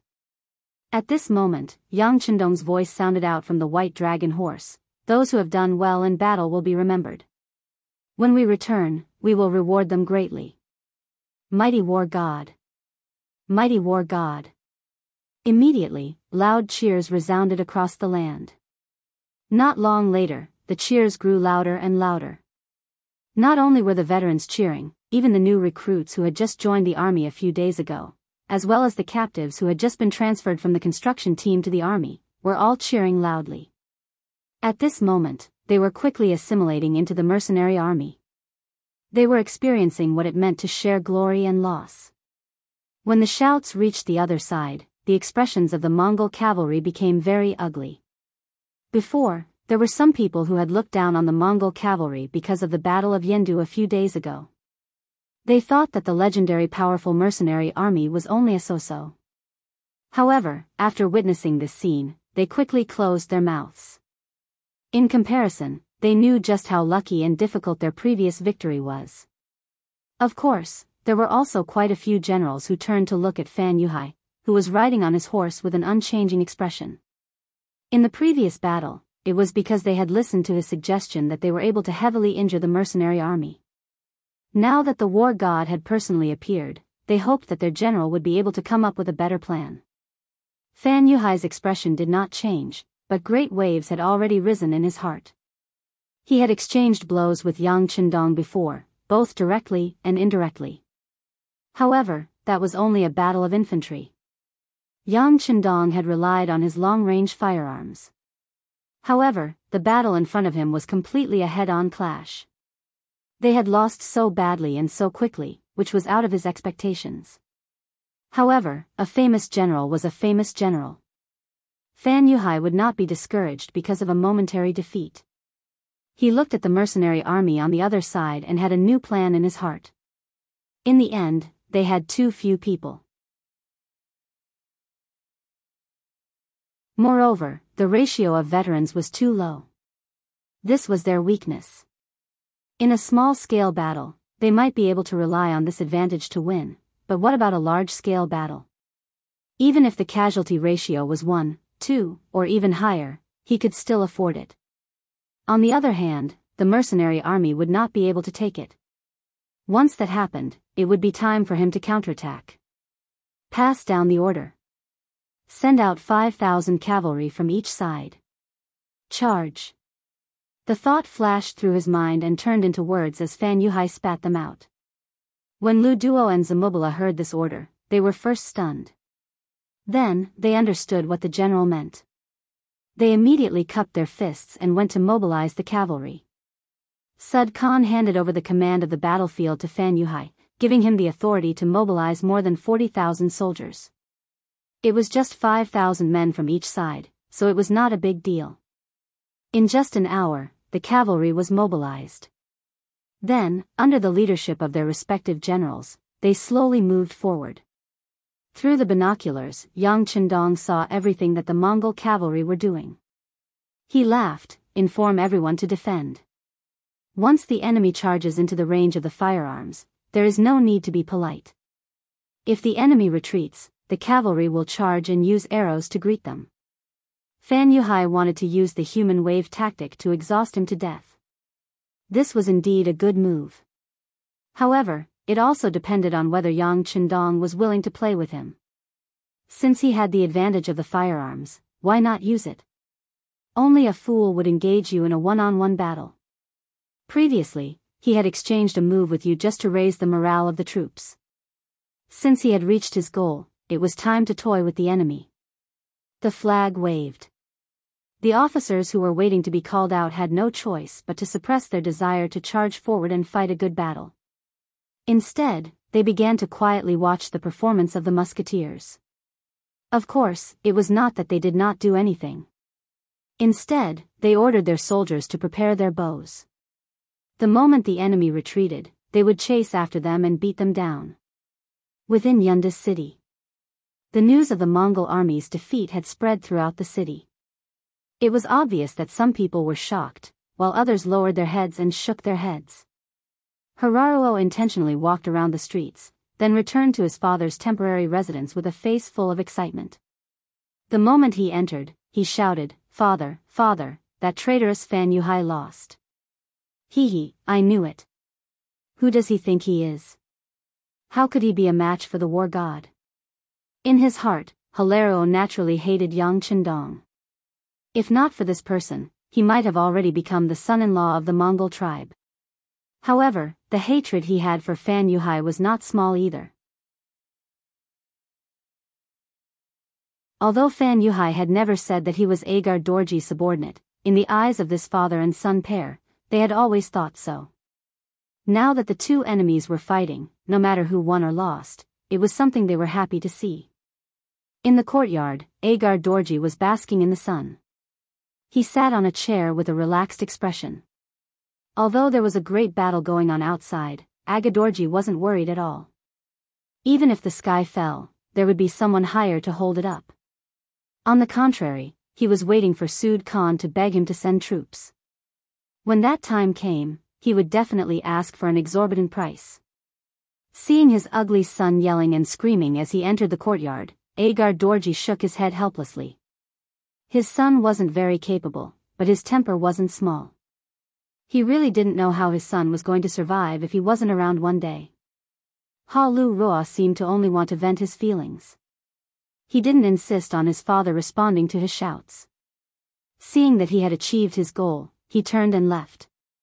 "Father, if there's nothing else, I'm going to find some fun. Staying in this courtyard is really annoying." The so-called fun was naturally looking for women. Mu Ren, the original general of the city, had escaped. However, many of the citizens did not escape with him. The previous fire had only burned down the east of the city, and the other 3 cities were not affected. Not only that, some industries did not only survive, but because there were close to 60,000 Mongol cavalry in the city, some industries became even more lively than before. The fun that Halaruo wanted to find was naturally the matter between men and women. He knew that his son was too ugly and had not married yet. In this aspect, Agar Dorji had always allowed him to do as he wished. However, considering that the city wasn't very safe, he still nodded lightly to the guard captain beside him. A group of 10 guards followed him out of the residence. They were going to protect the young master's safety. However, what they did not know was that when Halaruo walked on the streets, behind him and his guards, someone was watching everything closely.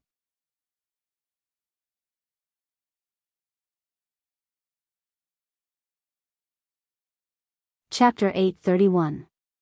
Fan Yuhai rode on his horse and stood outside the city. Before he left, he had already thought about the safety of the city. Hence, he had left his trusted aide, Zhang Meng, by Sud Khan's side to prevent any accidents from happening. As for Agar Dorji and his son, he had only sent people to keep an eye on them to prevent them from causing trouble. This pair of father and son did not pique Fan Yuhai's interest, but the 15,000 cavalrymen under his command were something he was determined to obtain. He was even prepared to take over this force at any time. From this, it could be seen that this person had a grand plan.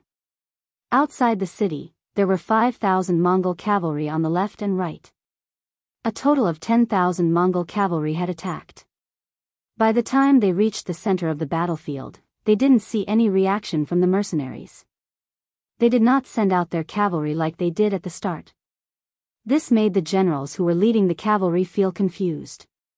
However, the beating of the drums did not stop, so their army could not stop. As such, they whipped their horses and charged forward.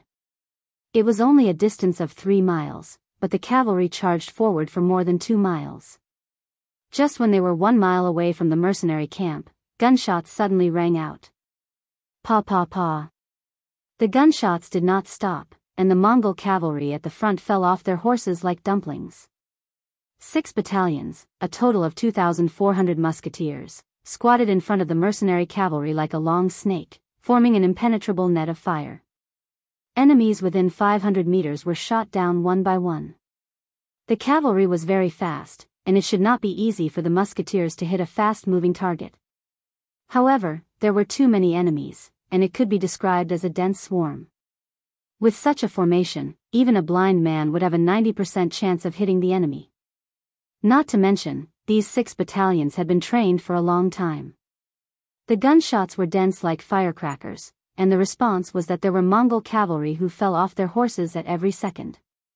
As the numbers accumulated, more and more enemies died on the battlefield. Fan Yuhai, who was standing at the rear, couldn't help but feel heartache when he saw this scene. He knew more about guns than any of the Mongol cavalry generals, and that was why he knew how terrifying they were.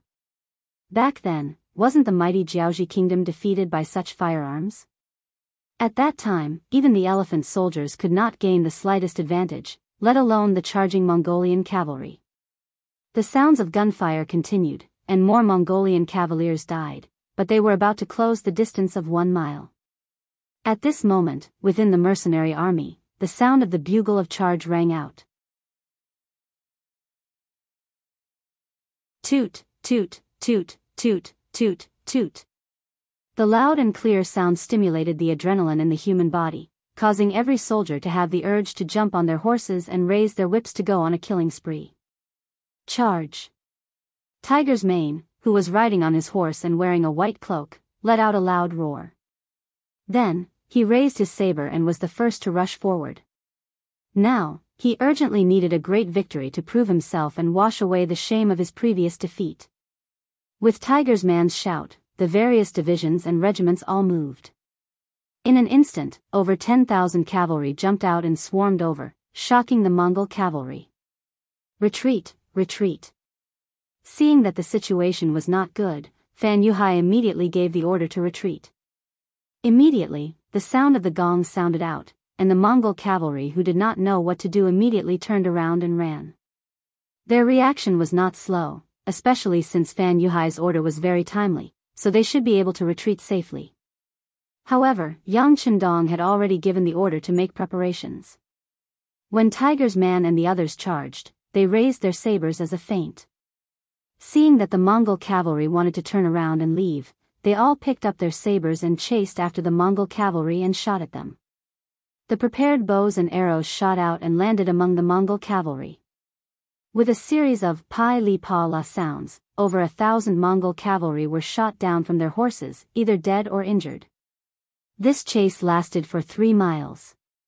Only when they were in front of the enemy and under the city walls did the signal to retreat sound out. Immediately, the 10,000 mercenary cavalry received the order and retreated in an orderly manner. This caused Fan Yuhai, who was waiting for a chance to counterattack, to be disappointed once more. When the mercenary army retreated, there was no chaos at all. It was as if they had rehearsed this a long time ago.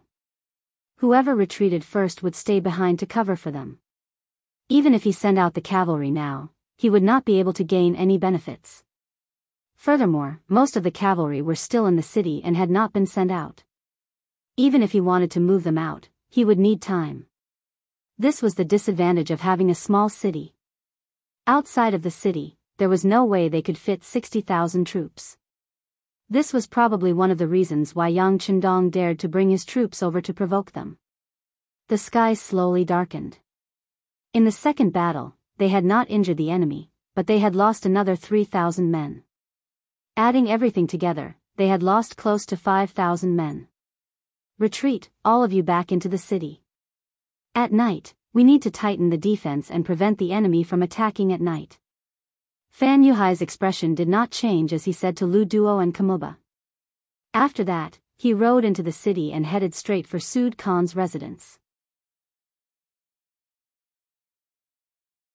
When Fan Yuhai saw Sud Khan, he reported everything that had happened today. He was already prepared to be scolded. However, unexpectedly, Sud Khan did not scold him and only nodded. The losses were not big. Have you figured out the situation of the war god? Fan Yuhai pondered for a moment before replying in a deep voice, it's about time. The other party has too few soldiers. If we really fight, the one who loses will definitely be him. Therefore, he should only be trying to intimidate us. As long as we don't move out, the other party won't be able to take advantage of us and will naturally retreat. Good, then I'll leave everything to General Fan. Against the war god, being able to defend the city without losing is already a great achievement. After all, this person is too famous. Even if you want to defeat him, it won't be done in a day. Suda actually tried to persuade him instead. Fan Yuhai immediately revealed a very moved expression and said, yes, this subordinate will remember.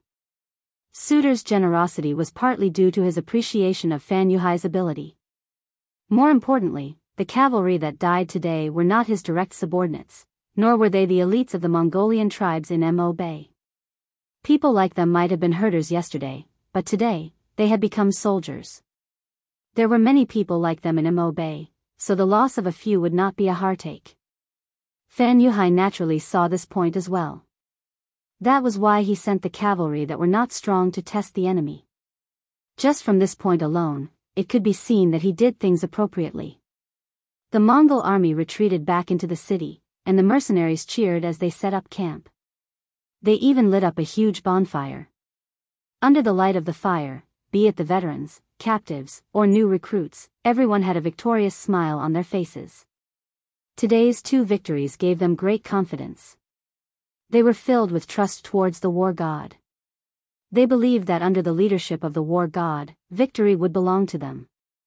Outside the central tent, there were many people moving around. 2 guards had switched positions to ensure the safety of the 6th young master. In the tent, Tiger's Mane stood in front of Yang Chendong and flattered him. Or rather, it could be said that he was not flattering, but speaking the truth. Young master, you're just too amazing. Your formation at the tip of the arrows caused them to not know what to do. Using the musketeers against the cavalry, you used silence to stop them, effectively avoiding all sorts of problems when shooting while moving.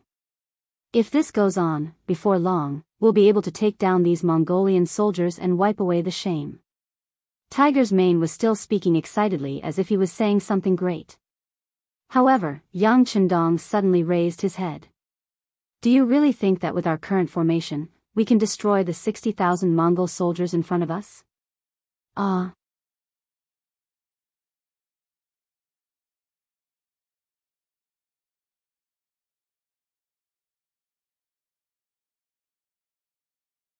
Chapter 832. Hearing Yang Chendong's words, Tiger's Mane quickly replied, yes, young master. We have already summarized our experience. If we don't understand the situation clearly, we won't easily send out troops again. I can promise you this. Yes. Yang Chendong's expression became a little better. Since they had already lost the previous battle, there was no point in dwelling on this matter. As long as the military commanders had learned their lesson and would not repeat the same mistake, the soldiers who had died in battle would be able to rest in peace. Sometimes, losing a battle wasn't scary. On the road to growth, encountering defeat was also a kind of harvest. It was a prerequisite for becoming stronger. As long as the heart didn't lose after a defeat, they could still have the heart to fight again. Moreover, the more they fought, the braver they became. Okay, you can go first. Take care of your own camp. In the next 2 days, we will only surround and not attack. Facing the enemy's challenge, we may even retreat to make concessions. At that time, the morale of the army cannot be shaken. You can go and discuss with the battalion commanders what to do. Yes, go and call over Zhui Feng of the 1st Cavalry Regiment. Yang Chendong raised the cup of hot tea in front of him and lightly waved his hand. Tiger's Mane was the first person he met. He definitely wouldn't be the last. He was making preparations for the following arrangements. There were some things he needed to explain to the commanders. Tiger's Mane left. Not long after, Zhui Feng entered the main tent. After staying for half an hour, he left with his head held high. One by one, the commanders entered the main tent. Every one of them had a private conversation with the 6th young master for half an hour or more. That night, the main tent was lit with oil lamps. It was only when the sun was about to rise that it was extinguished. When the sun rose, the various armies began to cook. Smoke rose in spirals from the chimneys. The fragrance quickly spread everywhere. The army was a scene of bustling activity. 2 hours later, the two armies that had eaten their fill began a new day of confrontation. In front of the city, Fan Yuhai rode out. This time, the cavalry behind him was even larger. From afar, the number of people had already reached 20,000. Facing a mercenary army, especially one that was personally led by a war god, from Fan Yuhai's point of view, even if the entire army moved out, it wouldn't be excessive. The cavalry formed a formation of 1,000 men, and they quickly got into formation. Following Fan Yuhai's shout, 1,000 men charged out of the camp. The one leading them was Zamubala, the valiant general of the Mongol tribe in the north of the Gobi Desert. After Zamubala appeared, he led this 1,000-man team and charged towards the mercenaries. When they were about a kilometer away, he suddenly stopped. Countless experiences and facts had told them that this distance was relatively safe. Zambala, who had stopped his horse, began to challenge the mercenary general. He looked like he wanted to have a one-on-one battle with the mercenary general. 1 versus 1. This kind of battle strategy was used in the ancient times, had been passed since ancient times. This was especially true for cavalry. They paid particular attention to the tightness of the battle formation and the momentum of the charge. With just one man and one general, the effect that they could exert was already very limited. A battle strategy like 1 versus 1 had not appeared in a long time. But today, it appeared in front of two armies. Many people's faces were filled with confusion. Then, some of the generals' faces were filled with excitement. It seemed like this was the time for them to display their individual strength and gain merit. Yang Chendong, who was riding on the white dragon horse, had a calm expression. It was as if he didn't see the other party's actions. He didn't move. This caused many people to retract their gazes. They were originally waiting for the war god to pick their generals. But when they saw that the war god didn't move, they didn't dare to look. But there were still some brave ones who carefully spoke to their comrades. What's going on? Is the war god not letting us fight? Quiet, it's forbidden to make noise in the camp. The moment the soldiers below moved, the regiment commander standing at the front of the group immediately stopped them. A few battalion commanders also cooperated and persuaded the soldiers below, suppressing the discussion. The various divisions and regiments were all like this. Yang Chendong saw this from the corner of his eyes and heaved a sigh of relief. The results of last night's discussion were pretty good. At least the regimental commanders understood his intentions. With their suppression, the army probably wouldn't fall into chaos, but their morale would definitely drop. But this was something that couldn't be helped. The difference in numbers was too great. In order to launch the final attack, they couldn't afford to lose any of their forces. Speaking of which, last night, Yang Chendong had already thought of a countermeasure for Fan Yuhai. If the two sides' roles were reversed, he would have at least two paths to take. The first was to use the strength of the army and use the advantage of numbers to launch a fierce attack. For example, he could directly send 30,000 soldiers and then send 10,000 soldiers behind to launch an all-out attack, using the advantage of numbers to suppress the enemy. In the face of tens of thousands of enemy cavalry, even the strength of a flintlock was limited. Once they charged over, the effect of the flintlocks would be limited and it would be difficult to win this battle. Of course, if he decided to do this, he would have to pay a heavy price. From this point of view, the possibility of Fan Yuhai's choice was relatively low. After all, he only had 15,000 men under his command. He could wipe out his own army, but if he really wiped out the cavalry of the Sud Khan, the Khan would definitely not do it. If the first point didn't work, then there was only the second point left. That was to send out a small portion of the army to challenge and slowly nibble away at the strength of the mercenaries. Using small victories to accumulate a big victory, then expanding the results of the battle. The advantage of doing this was that not only would they not lose too much, but they could also continuously reduce the strength of the mercenaries. And when the number of mercenaries was reduced to a certain extent, it would be time to implement the first plan. At that time, if the number of mercenaries was too low, facing tens of thousands of enemy soldiers, they could only run. These were the two methods that Yang Chendong thought of for Fan Yuhai. Looking at it now, the other party had indeed thought the same and sent out a 1,000-man team to challenge them. A 1,000-man team was naturally not scary. Yang Chendong could casually send out a commander or even a battalion commander to lead a 1,000-man team. With the sharpness of the arrows and the sharpness of the cavalry swords, they could win. But this kind of victory was impossible without paying a price.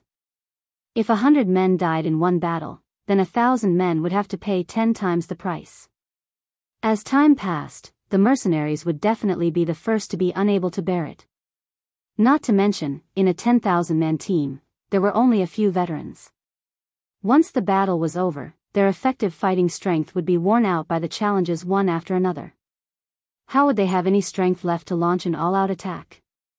Thus, the best way to deal with this kind of challenge was to ignore it and act as if he didn't see it.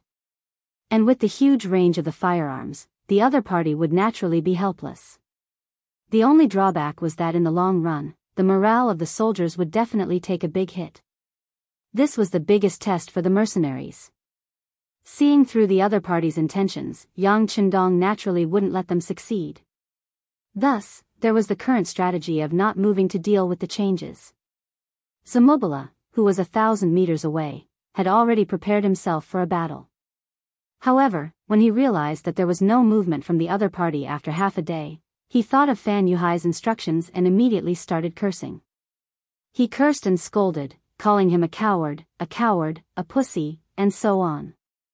In the end, it was all kinds of insults. What was even more impressive was that Fan Yuhai seemed to have been prepared for this. He even found a cavalryman who could speak Mandarin. While cursing in Mongolian, he also spoke Mandarin. When his voice echoed throughout the land, one could imagine how ugly the mercenaries' expressions were. Battalion Commander, I request to fight. Battalion Commander, I also request to fight. Even if I die on the battlefield, I can't let them humiliate us like this. Yes, we request to fight. Under the scolding, some of the more impulsive soldiers couldn't hold it in anymore. Their faces turned red as they shouted with a belly full of anger. All of you, shut up. All the battalion commanders had been called by their regiment commander for a meeting last night. Naturally, they knew what to do. Although they were also very angry in the face of such a situation and even wanted to rush forward with their swords, they couldn't go against military orders. They could only obey. With the suppression of the regiment commander and battalion commander, although many of the soldiers were a little emotional, it didn't cause any chaos. Under the scolding, many of the soldiers had no choice but to shut up. But from their angry faces, they only obeyed the orders and didn't understand it in their hearts. After a round of scolding, Zamobala retreated with some disappointment. In return, an unknown young general appeared with 1,000 men. They still had the appearance of a challenge. After not getting a reply for a long time, a new round of scolding began. Naturally, it attracted a wave of dissatisfaction from the warriors and their requests for battle. Just like that, the cycle repeated again and again. The dissatisfaction of the mercenaries grew stronger and stronger. However, under the suppression of the regiment commander and battalion commander, no one dared to go against military orders. But at this moment, the morale of the soldiers had started to drop, and it continued to drop, the sky was finally turning dark, and the Mongol cavalry also started to retreat. One by one, they retreated back into the city. The mercenaries also started to set up camp. Hot meals were sent to the soldiers, but for some reason, most of them did not have any appetite. It was obvious that everything that happened today had made them very depressed, and they were very stifled by their anger. At night, after the soldiers went into their tents to rest, some of the battalion commanders finally couldn't take it anymore and stood up. They went in front of their regiment commander and asked for instructions on what to do next. There were also some battalion commanders who expressed their worries. Based on their thoughts, could they ask for instructions from the war god to fight a few battles tomorrow? If not, the morale of the soldiers would drop too quickly and it wouldn't be easy to lead the troops. The oil lamp in Yang Chendong's main tent was still lit. Yang Chendong closed his eyes and wore a large cloak as he sat on a chair beside the stove. But even until dawn, he didn't see any regiment commander come forward to request to fight.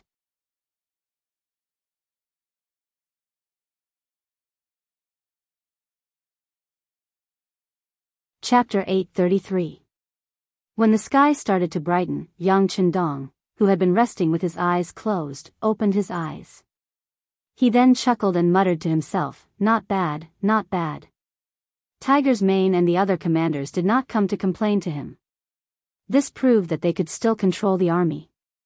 Just based on this point, he was not disappointed.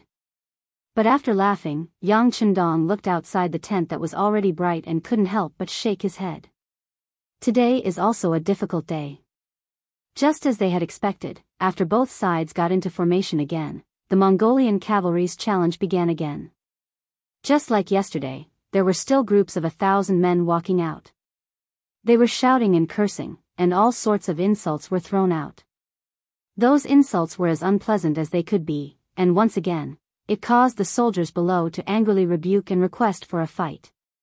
In fact, it was even louder than yesterday. Left with no choice, the battalion commanders had to order a few of the shouting soldiers to be captured and brought into the tent. Only then did they suppress the soldiers' anger. However, anyone could tell that this was just a stopgap measure and not the final solution to the problem. On the contrary, if they captured too many of these people, the ones left would probably be a bunch of weaklings. If these soldiers were to be used as the main force to kill the enemy, their might would be weakened by 30%. Below the city walls, Fan Yuhai looked at all of this with great interest. He was in a good mood. In this battle, the mercenaries had too obvious a weakness, and that was that they had too few soldiers. After finding this weakness, he used the tactic of 1,000-men battle, in order to continuously grind the enemy's military strength. Once the enemy's military strength was reduced by half, it would be time for him to attack. He never thought that the mercenaries would be so tolerant. This was indeed out of Fan Yuhai's expectations, but it also made him very happy. One had to know that not everyone dared to insult the mercenaries in front of them. Since he was able to do so, wasn't it already considered as proving his strength? More importantly, under this kind of cursing, the morale of the mercenaries would definitely drop very quickly. If he did not control it well, it was possible for the army to mutiny. Even if they managed to control the situation by force, as time passed, the morale of the army would drop. Could such an army still win the war? Fan Yuhai was happy to wait. He wanted to see how long the mercenaries could last. As long as they showed any signs of weakness, he would definitely launch a fierce attack. At that time, he would become the first general to defeat the war god. What's the situation in the city? While Fan Yuhai was enjoying the cursing of his own soldiers, he seemed to have thought of something and asked Deputy General Lu Duo beside him. "General, the situation in the city is normal," Lu Duo replied. Then, as if he understood Fan Yuhai's worries, he smiled and said, "General, don't worry. Although the defense of Jianghu city is very tight, the mercenaries will not have any chance to steal the city. Yes, I'm not worried about them stealing the city. I'm worried about other things that we don't know about," Fan Yuhai said in a deep voice. Could it be that the mercenaries were here to scare them? Did they want to scare them away and regain their face? Once they couldn't scare them, they could only hold on like this. But this didn't seem like the style of the war god. But if there was another purpose, what could it be? Fan Yuhai couldn't figure it out. The only thing he could do was to complete the task at hand. Send someone to inform Zhang Meng and ask him to pay more attention to the situation in the city. Also, ask him to protect Sadeh Khan. We must not give Agadorji any opportunity. Fan Yuhai couldn't think of what else the mercenaries might do. He could only order Lu Duo. What he didn't know was that there was a saying in ancient times to take the head of a general from an army of 10,000. There was also a term in later generations called Operation Decapitation. Operation Decapitation was the real purpose of Yang Qindong this time. The soldiers outside the city were all serving this military goal and mission. As early as when the Wolf-Fang Special Forces was just established, one of the main military tasks that Yang Qindong gave them was to decapitate. The commander was the commander of an army. Once the news was spread, it would completely destroy the other party's command center and will to resist. The image of, to catch bandits, first catch the leader, hit the snake where it hurts, reflected this idea. The elements of Operation Decapitation were speed, accuracy, and cooperation. Even if the number of enemies this time was several times their own, the effect of ordinary means could be too small. Especially with a famous general like Fan Yuhai, it was even more difficult to win with wisdom. Therefore, Operation Decapitation became Yang Qindong's first choice. Compared to the mercenaries who had guns and even cannons, the existence of the Wolf-Fang Special Forces was still very secret. It could even be said that it was not known to outsiders. It was precisely because others didn't know that once it was used, the effect would be greater and it would be easier to succeed. If the other party was a large military camp, the commander would be in a military tent protected by layers of military camps. It would be too difficult to carry out Operation Decapitation. But now the enemy was resting in the city, and there were many civilians in it, which created enough conditions for Operation Decapitation. In the military tent of the same army, Yang Qindong changed his seat in front of the sand table. His eyes were fixed on the area marked with Wanda City, and the frequency of his breathing became much slower. Report, the voice of the first guard Captain Xiao V suddenly came from outside the door. 6th Young Master, Battalion Commander Su Yunsheng wants to see you. Let him in. Hearing this, Yang Qindong leaned back on the chair.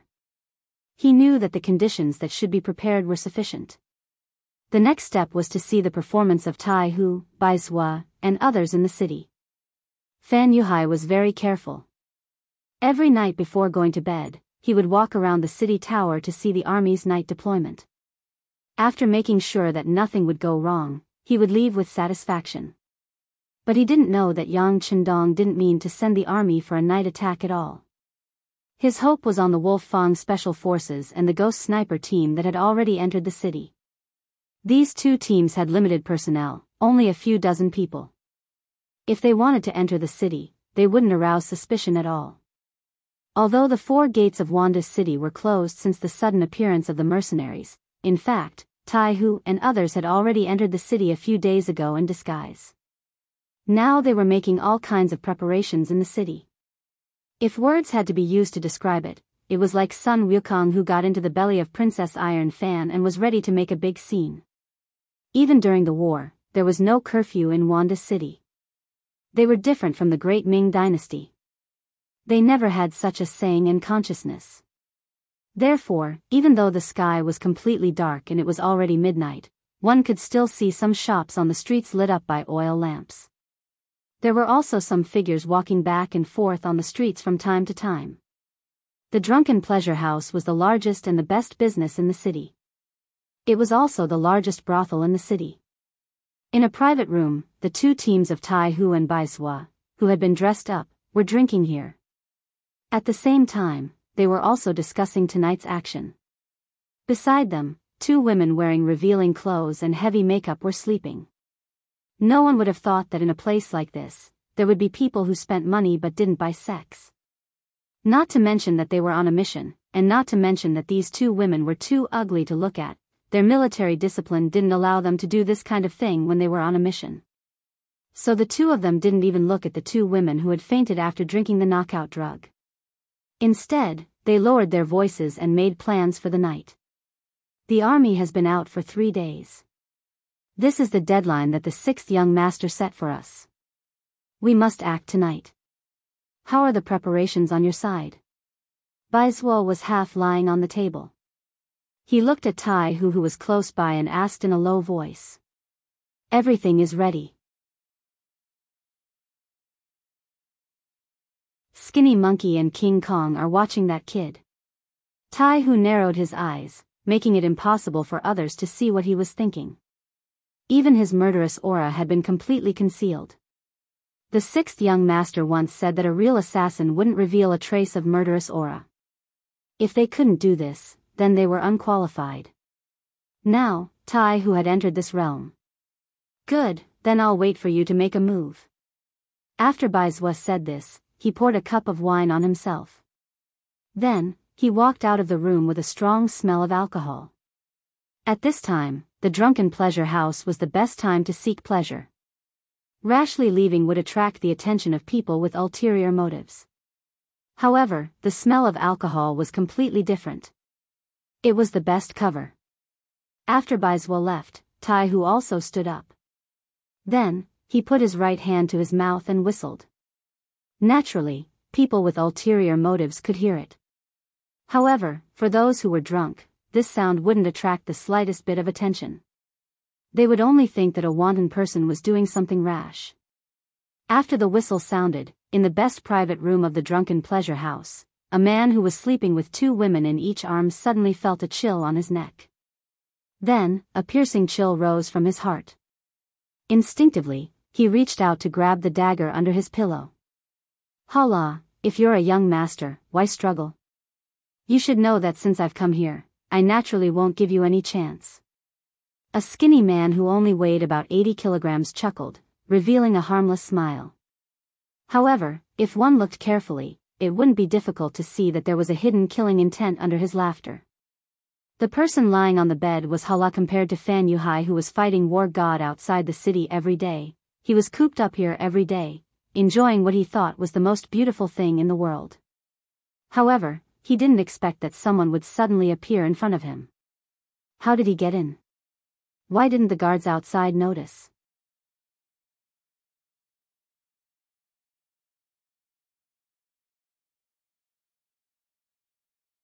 Chapter 834. Questions popped up in his mind one after another, but at this moment, he couldn't think too much because the dagger on his neck had already pierced his skin. The feeling of blood flowing down his skin was like a worm crawling on his skin. Feeling that his life was in danger, Haliruo's face changed. Compared to other people, he was more afraid of death. Especially after enjoying so much in the world, he was even more afraid of death. He was afraid of losing everything. Brother, don't be impulsive. What do you want? Whether it's money or an official position, I can give it to you. Presumably, you already know my identity. I can satisfy you. Seeing Haliruo's cooperation, Skinny Monkey-like couldn't help but nod. Very good, I like to deal with smart people. Tell me, where is the crude oil in the city, and what's the password for tonight? Crude oil? You. Who are you? Haliruo's face changed greatly. Whether the other party wanted money or an official position, he believed that he could satisfy them. But when it came to crude oil, he had to be careful. Because that thing was something that even his father didn't want to provoke. As for the identity of the person who inquired about the crude oil, it seemed like it was about to be revealed. The dagger slid down and suddenly reached the dark fatty's chest. Then, it stabbed lightly. Haliruo immediately felt a bone-piercing pain, causing his face to contort in pain. At this moment, the skinny monkey-like man's voice sounded again. It seems like you still don't understand the situation. Since that's the case, I'll leave a mark on your body. No, I'll tell you everything. Knowing that his life was in the hands of others, Haliruo didn't dare to play any tricks. He hurriedly begged for mercy and told the skinny monkey-like man the location of the crude oil. It's in the warehouse in the west of the city. That used to be the city's granary. Take me to see it. Remember, kid, don't play any tricks. Otherwise, I promise I'll take your life before you can shout. The skinny monkey-like man's voice sounded again. The warehouse in the west of the city was where the crude oil was located. But without seeing it with their own eyes, they couldn't be at ease. Trembling, Haliruo put on his clothes and opened the door. As soon as he stepped out of the door, he saw the 4 guards guarding the door. When they saw the young master walk out, they quickly lowered their heads and saluted. However, when they saw the skinny monkey-like figure, the 4 guards couldn't help but reveal a trace of confusion in their eyes. They had been watching outside the door and didn't see any man enter this room. Where did this person come from? How could they know that one of Skinny Monkey's specialties was the bone shrinkage skill? Although the gap in the window outside the door was not very big, it was enough for him to use his unique skill to enter. What are you looking at? If you keep looking, young master will dig out your eyes. When the skinny monkey-like figure noticed that the 4 guards were looking at him, he glared back fiercely. At the same time, he gently applied some force to the dagger behind Hararo's waist. Cough, don't look around. She's one of us. Although he could speak freely now, he knew that if he said something he shouldn't say, the first one to fall would be himself. As soon as he said that he was one of them, the 4 guards immediately showed a look of understanding. They lowered their heads slowly with an expression that said, "We understand." Clearly, they had misunderstood and thought that their young master's taste had changed. He no longer liked women, but men. Angered by the 4 guards' gazes, Haliruo really wanted to shout, "Your young master doesn't have any other hobbies." Even if he did, he wouldn't like such a skinny man. Of course, he could only think these words in his heart. Shou Ho accompanied the young master and the 4 guards as they walked towards the entrance of the drunken pleasure house. Along the way, many girls greeted him warmly, but because he had something on his mind, he did not reply to any of them. Haliruo only had one question in his mind. When he left the door, there would be 6 more guards. At that time, would they be able to turn around and attack him? Haliruo couldn't guess if these people would kill him after achieving their goal. So if there was a chance, he would definitely give it a try. And this thought disappeared as soon as he walked out of the door and met up with the 6 guards at a street corner. Not for other reasons, but because of the sudden appearance of 3 strangers. The short blades in their hands danced, and in a few moments, the seemingly tall and strong guards were all killed on the ground. And the other side only had 4 people, including Skinny Monkey. The 10 guards didn't even have time to figure out what had happened, and all of them died from fatal injuries. All of this fell into Haliruo's eyes. He immediately said in horror, You just want to look at the oil, not kill people, right? Of course not. The skinny monkey-like man chuckled. If you're obedient, I won't kill you. I can assure you that I won't kill you. Alright, now that there are no more annoying flies, we can go. The 10 corpses were thrown into an inconspicuous corner in the darkness. Haliruo, with 4 guards following behind him, headed straight for the warehouse in the west of the city. Along the way, the soldiers sent by Fan Yuhai and his father, Agar Dorji, were all taken care of one by one. Perhaps they thought that they were hiding very well, but in front of the well-trained and inhumane Wolf Fang members, their every move was magnified like a magnifying glass. As they made their way to the warehouse in the west of the city, Haliruo was still waiting for something to happen. He knew that his father had secretly arranged for people to follow him. As soon as they appeared, he would seize the opportunity to escape. But unfortunately, the journey was incomparably peaceful. He even saw 2 groups of Mongolian cavalry patrolling the streets. Haliruo, who cherished his life, didn't have the courage to shout out. Since Skinny Monkey had sworn an oath to longevity heaven, he had no choice but to believe him. It had to be said that Wolf Fang had chosen the right person. A person who was extremely afraid of death would definitely not play around with his life. Just like that, the 5 of them successfully arrived at the warehouse. From afar, they could see a group of about 100 Mongolian soldiers guarding the place. When they saw someone approaching from afar, one of them shouted loudly, "Who are you? Leave immediately." Haliruo was clearly startled by this shout and his footsteps came to a halt. At this moment, a dagger was poked at his waist. Skinny Monkey's devilish voice sounded out again. "What are you afraid of? Have you forgotten your identity?" Haliruo, who was originally covered in a layer of cold sweat, finally remembered who he was. From the moment he was threatened until now, he found that his courage was becoming smaller and smaller. After being reminded by Skinny Monkey, his heroic spirit rose and he took large strides forward. At the same time, he shouted, "Who are you? You don't even recognize your family's young master?" As he walked closer and closer to the warehouse, the guard saw that it was Haliruo and his 4 guards. He couldn't help but straighten his body. "So it's young master. But I don't know what you're doing here so late at night." I'm following my father's orders to get some oil." Haliruo followed Skinny Monkey's instructions and walked towards the warehouse with his hands behind his back. Password. Seeing that they were about to enter the warehouse, a Mongolian soldier followed the rules and blocked Haliruo's path. "You dare to block me?" Haliruo pretended to be very angry and roared. "Have you forgotten that your master, Fan Yuhai, was once my father's subordinate?" Of course, these words were a bit too big. They were just temporarily treating Agadorji as their leader. Of course, no one would mention this matter at this time. Seeing that Haliruo was angry, the guard hurried over. Young master, don't lower yourself to the same level as this servant. He doesn't know your identity, He doesn't know, but you do. Isn't it enough that I'm standing here alone? Can't I go in and take a look?" Haliruo put on a demonic expression as he looked at the guard general. He looked like he would fly into a rage at any moment and even start beating people up. Haliruo's reputation in the army was naturally not good. He didn't have much ability, but he was arrogant and had a bad temper. However, he had a good father.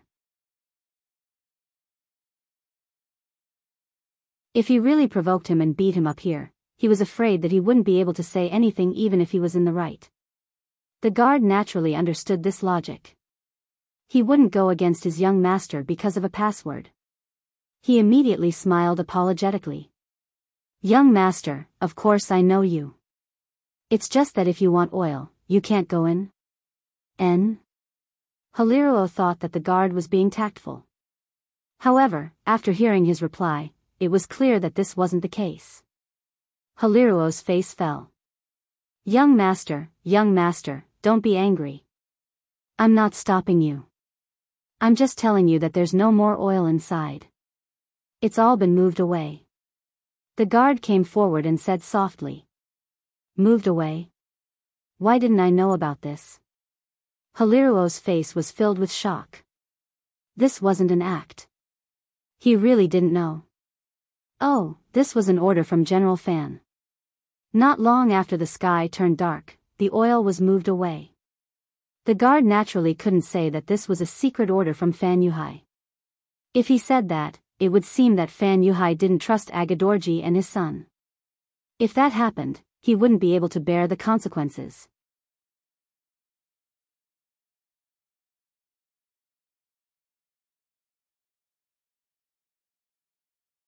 Chapter 835.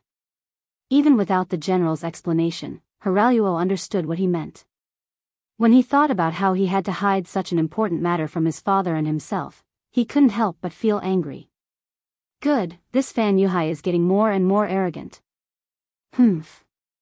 Let's see if I don't find trouble with him tomorrow. Fine, I'll tell you where the kerosene was moved, and this matter will have nothing to do with you. He pretended to be very angry as he spoke, his saliva dripping from his mouth. His gaze landed on the defending general. But when he looked over, he saw the general's hesitant expression. He said angrily, "What, are you trying to hide it from me? Or was the kerosene not moved at all? You were lying to me all along." I wouldn't dare. Originally, the general really didn't want to say anything. After all, the kerosene was moved in secret, and he didn't want more people to know. But since Haraluo had said so, if he didn't tell him the truth, he would really offend him. Helpless, he took a step forward and carefully set a place. Oh. So it's there. Haraluo nodded in surprise, then looked at the general and said, "Fine, I'll believe you for now. If you're lying, don't blame me for taking care of you." I wouldn't dare.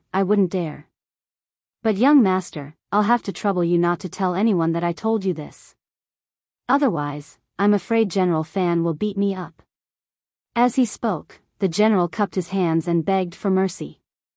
"Don't worry, I won't say that you told me. I'll just say that I found it myself." "All right, I'm leaving." Haraluo turned and left with Shou Ho and the other 4 guards. The general couldn't help but wipe the sweat from his forehead.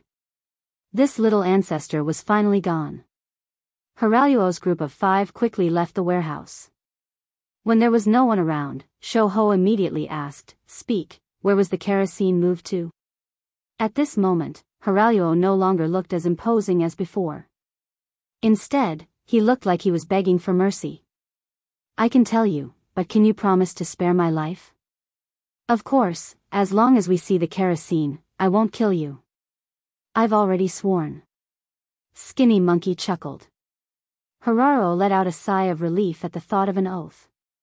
"The kerosene has been moved to a ruined temple in the south of the city. I'll take you there now." Fan Yuhai had once used fire to burn down the mercenary army and obtained a great victory. However, he also knew that this thing was a double-edged sword. It could hurt others, but it could also hurt him. Therefore, the location of the kerosene was constantly changing. Apart from the soldiers guarding the kerosene, no one else knew where it had gone. Originally, this was to prevent the mercenaries from setting the place on fire, but unexpectedly, the mercenaries still found the place. Tai Hu was indeed very careful. Although he thought that the warehouse might be where the kerosene was stored, he didn't dare to fully believe it until he saw it with his own eyes. Who would have thought that he was right to be careful? Not long after, Haraluo brought Skinny Monkey and the others to the ruined temple. There was indeed a group of Mongol soldiers guarding the place, but they were all hidden in the shadows. If Haraluo didn't appear here, they wouldn't have come out so easily. However, no matter where it was proven that Haraluo's name was strong enough. Perhaps this also proved that the Mongol army's management was flawed. In any case, no one dared to offend him. They allowed him to enter the temple and take some oil before leaving in satisfaction. Inside the temple, Skinny Monkey saw over 100 barrels of oil placed here. After a certain distance, he revealed his original appearance. "All right, I'll leave this place to you guys. I'm going to report the situation to Tiger Head. See you later." After saying that, Skinny Monkey quickly left. Haraluo wanted to stop him, but another tall guard, nicknamed King Kong, stepped forward and blocked his way. "Kid, are you ready?" King Kong sneered as he played with a sharp dagger in his hand.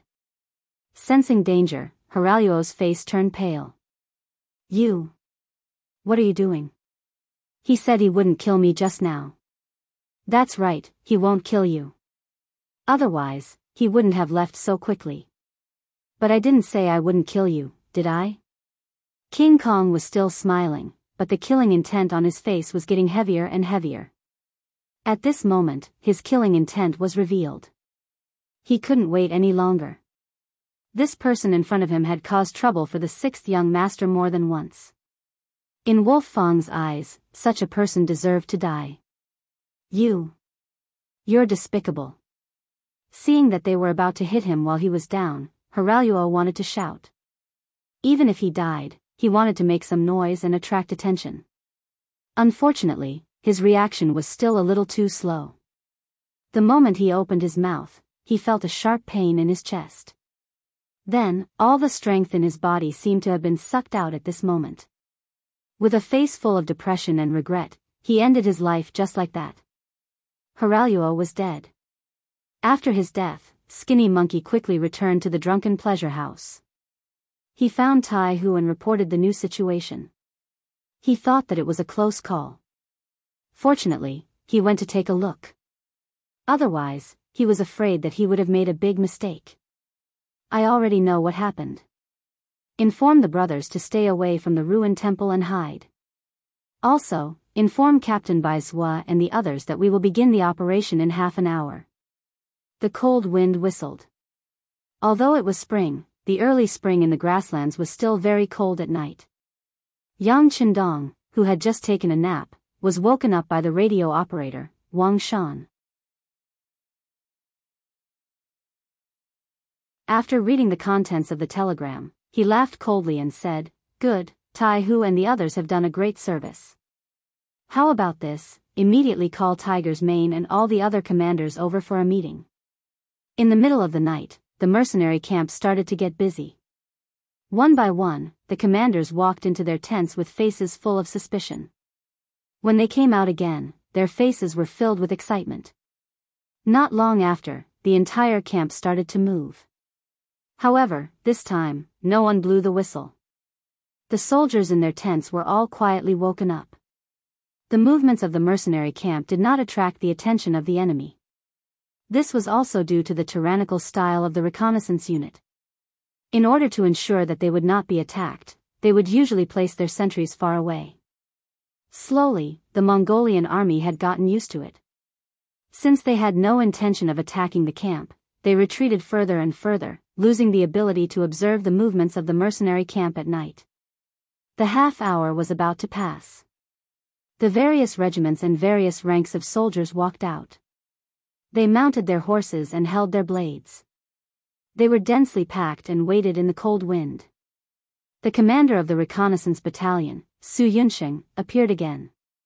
Following Yang Qindong's shout, 2 100mm regimental mortar caliber mortars were delivered in front of everyone. In order to deliver the 2 cannons, Su Yunsheng had personally escorted them. They had arrived 3 days later than the army, but it had to be said that the timing was perfect. Get ready. Looking at the 2 black cannons, which gave off a chilling feeling, Yang Qindong lightly nodded his head towards Qiu Vi and Dao Shao. These 2 captains had often followed him to test the cannons. Before he had an official artillery unit, they could be considered as qualified candidates. According to the target coordinates that they had obtained before, the 2 cannons were adjusted to the best position after being verified. Then, 2 shells were loaded into the barrels of the cannons. After that, the 2 captains turned their attention back to Yang Qindong. He took a deep breath. For tonight's counterattack, he had waited for 3 days. Of those 3 days, he had allowed the other party to insult and abuse him. Now, everything was about to end. From the time when Tiger's Mane and the others were burned to ashes to this time, only 11 days had passed. He was about to get his revenge. Fire! Under the gazes of all the soldiers, Yang Qindong's shout rang out. Following that, 2 intense and dazzling flames soared into the sky. They flew straight towards the ruined temple in Wanda City, which was tens of li away. The cannonballs flew across the night sky like shooting stars. This scene was seen by some of the Mongolian cavalry who were guarding the city. However, before they could react, 2 loud explosions rang out in their ears. Then, flames soared into the sky. Following that, explosions rang out one after another. The cannons bombarded the oil, causing a chain reaction. Flames soared into the sky and explosions rang out incessantly. Looking at this scene, Yang Qindong raised his hand and shouted, "Blow the bugle call. Everyone, charge! Charge!" The more than 10,000 mercenary cavalrymen couldn't wait any longer. With loud shouts, they galloped forward on their horses and charged straight ahead. The 2 remaining mortars adjusted their angles and aimed at the south gate of Wanda City and continued to fire. They wanted to clear a path for the mercenary soldiers. In the city, the loud explosions sounded like an earthquake. Khan Sud immediately put on his coat and rushed out of his room. He stared at the ruined temple in disbelief. His eyes widened as he thought to himself, "It's over, it's over." However, something even more frightening happened.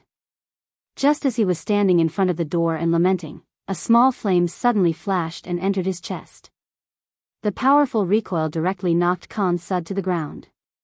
This sudden unforeseen event attracted the loud shouts of several of the soldiers around him. The decapitation operation had begun. At this moment, it wasn't just this place. Gunshots rang out from several enemy generals' residences. The phantom members who had been lying in ambush for a long time fully displayed their strengths, firing bullet after bullet into the chests of the targets they had long imprinted in their hearts.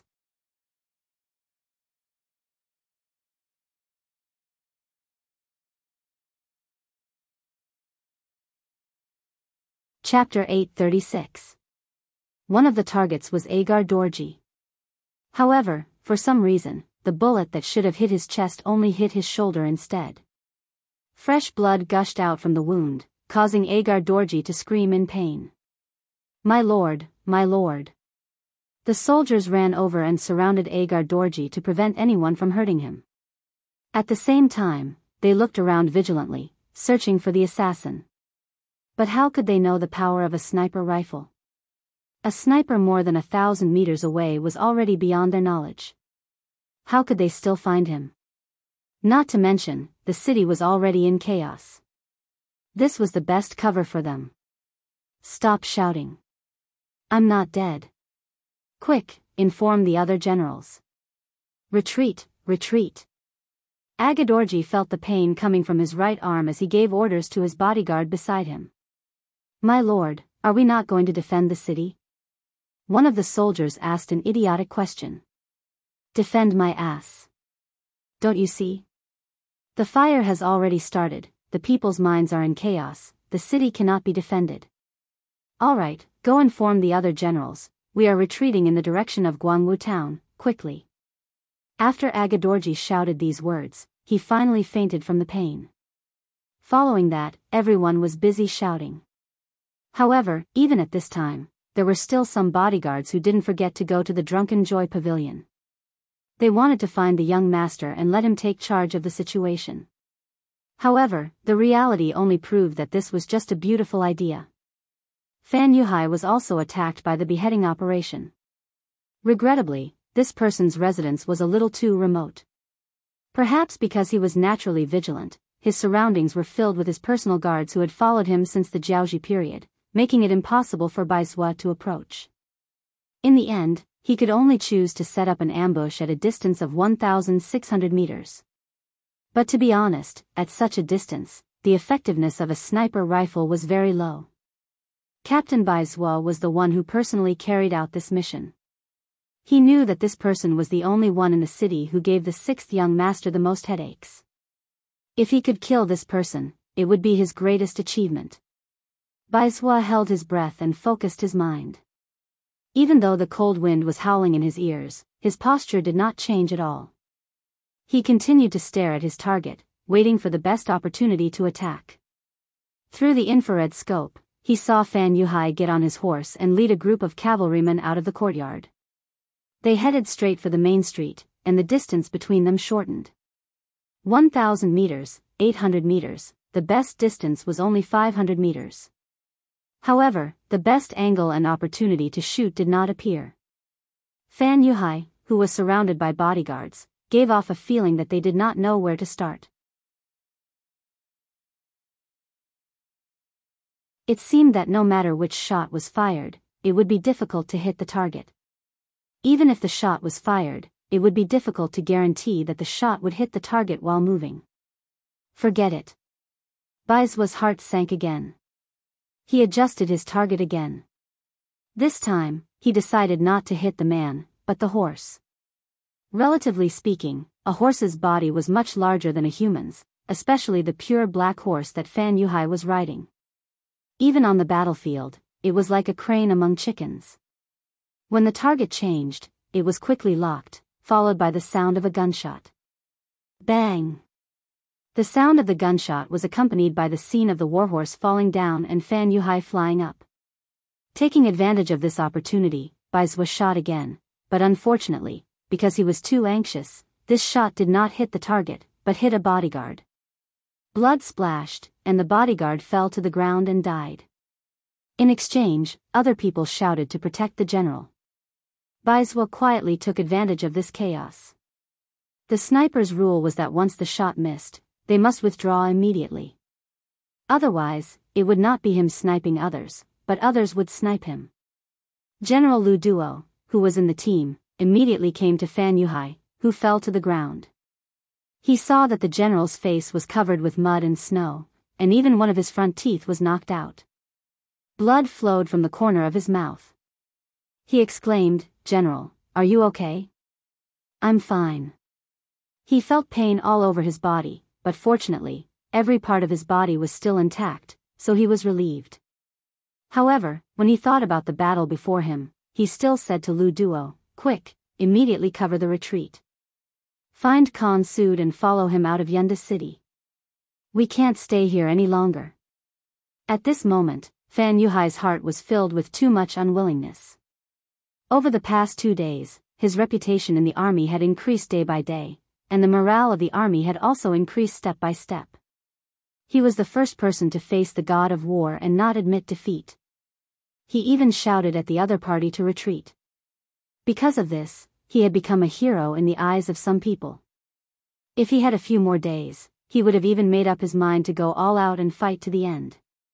Unfortunately, Yang Chendong wasn't a person who didn't fight back. He finally started to fight back, and it was so fierce. The explosion of crude oil caused a big fire and panic in the city. The south gate was blown open, and the defense of the city was no longer foolproof.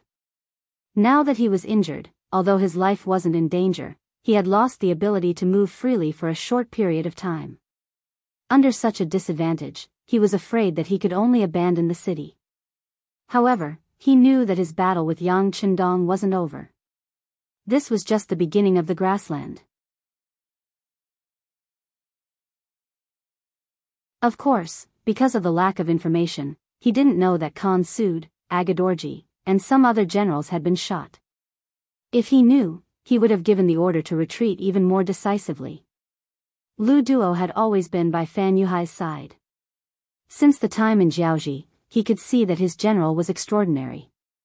Facts had proven that no matter how many times others had been defeated by the mercenaries, even if their countries had been destroyed and they had lost their lives, General Fan had always protected himself well.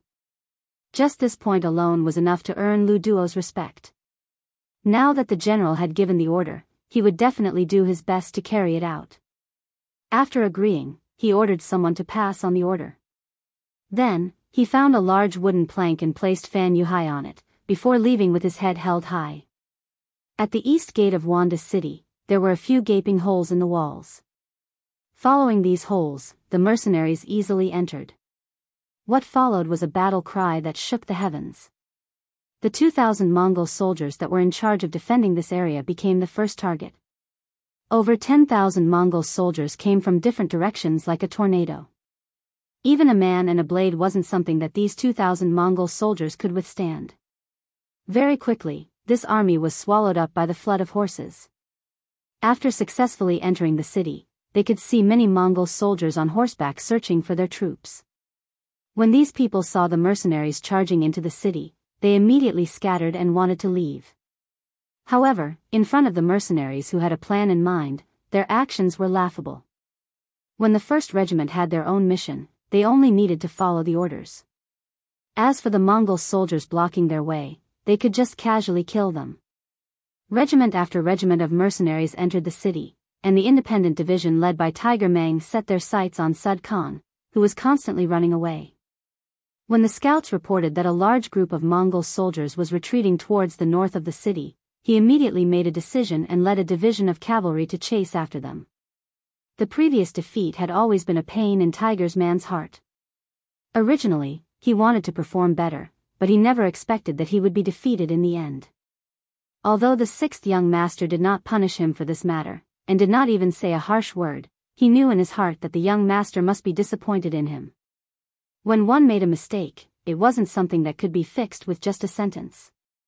What Hu Mang wanted to do was to establish a new merit and prove his worth once again. This time, after hearing the direction that the Mongolian cavalry fled in, he sent a personal guard to inform the sixth young master. Then, he led his men and chased after them. Tiger's man wanted to wipe away his shame, and this time, he was really going all out. He ordered his soldiers to place their excess equipment outside and left a battalion of soldiers to guard it. Following that, he took back the horses of this battalion. He wanted to increase the speed of his troops to the maximum and wanted to catch up to the escaping enemy. Tiger's man left the city. Even though the independent division wasn't fully replenished after the previous battle, Tiger's man didn't hesitate at all with 5,000 soldiers. He knew that the time to beat the drowning dog had arrived. At this moment, there was no time to hesitate. Tiger's man left the city and chased after the enemy at an extremely fast speed. In order to ensure that he could catch up to the enemy, he used all the flares he had. Every time he ran a certain distance, he would fire a shot to light up the path of the army. The Mongol army that left the city first was originally a little flustered. However, after leaving the city, their panic slowly faded. Although the mercenaries had caught them off guard, and even Sud Khan, Fan Yuhai, and a few other generals were injured or killed, they still had their own advantage. That was that their numbers were still many times that of the enemy. Based on this, as long as the mercenaries weren't stupid or crazy, they definitely wouldn't chase after them. When more and more people had such thoughts in their hearts, suddenly, the scouts behind them sent news that they had discovered a large group of mercenaries following them. Many of the generals were stunned. Did these mercenaries not want to live anymore? Weren't they afraid that they would die if they chased after them? General Chen, I'll give you 3,000 cavalrymen. Stay behind and bring up the rear. Remember, it's best if you can take down the enemy. If you can't, delay for a while before leaving. Lu Duo, who had temporarily taken over Fan Yuhai's position, said to one of his subordinates. General Chen was asked to stay behind. Although he had a bitter expression, he knew that he couldn't disobey orders. He could only nod his head and leave with 3,000 cavalrymen. The Mongol army continued to retreat. Lu Duo looked at the dark sky and hoped that the sun would rise. As long as the sun rose, he would be able to clearly see the actions of the mercenaries. He wouldn't give them any chance to launch a sneak attack. If they did well, it wasn't impossible for them to counterattack.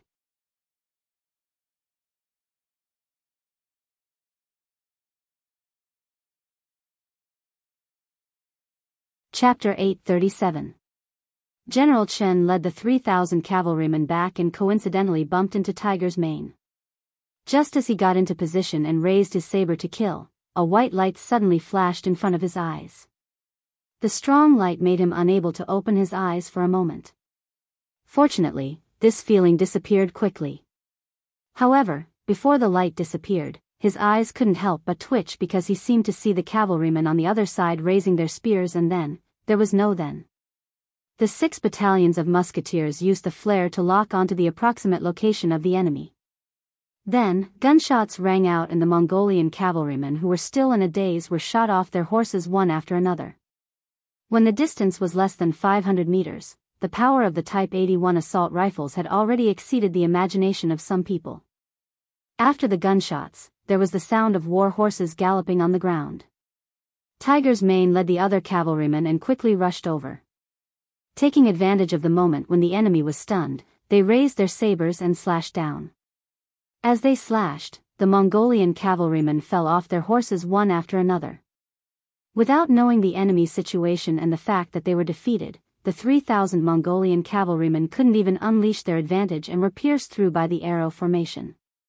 Naturally, the reason why they were able to succeed so smoothly was because they weren't elites to begin with. They were all recruited by Fan Yuhai when he was roaming the grasslands. Their combat strength could only be said to be average. Their numbers were inferior, their quality was inferior, and even their will to fight was much weaker. After just one wave of attack, they took at least 1,000 heads. After just one attack, the 3,000 cavalry were crippled. General Chen was unfortunately killed by a musket. Without a head, the Mongolian cavalrymen scattered like birds and beasts. Those who could run ran away without a trace. Those who couldn't immediately threw down their weapons and surrendered. Leave a battalion to look after the captives. Also, take away their war horses. Everyone get 2 horses and continue the chase. After tasting the sweetness of victory, Tiger's mane didn't have any intention of stopping. To him, this was a once-in-a-lifetime opportunity. Unless the sun was about to rise, unless his independent division was crippled, he wouldn't stop the chase. The Mongolian cavalry was still retreating at a moderate pace. Although they were retreating in a hurry, they still brought a large amount of rations with them when they left. This was also the reason why they could not run fast.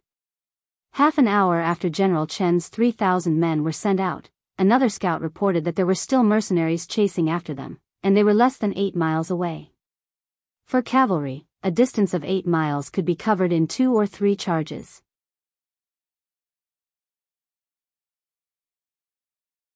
Hearing this, Lu Duo wanted to stop the army and have a head-on clash with the mercenaries, but he was worried that he would fall into their trap.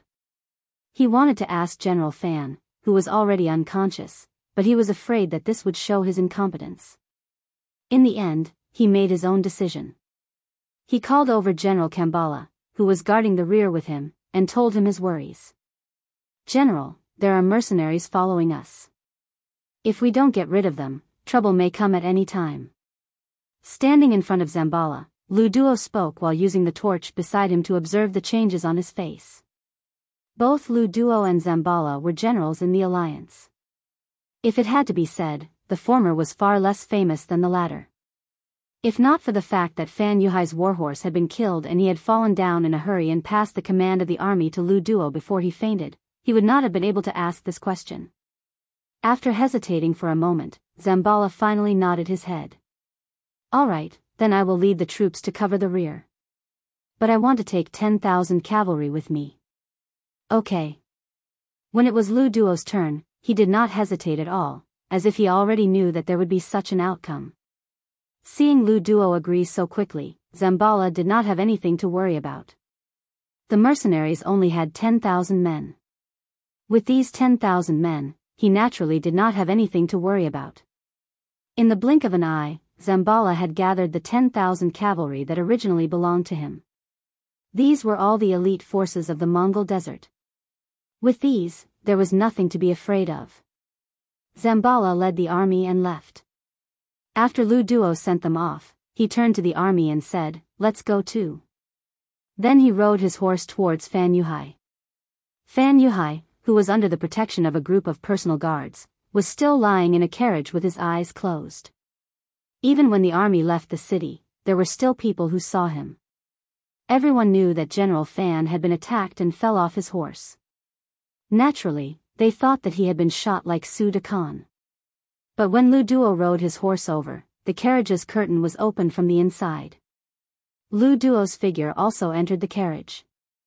"General, are you all right?" After entering the carriage, Lu Duo asked with concern. "I'm fine. It's just a tooth.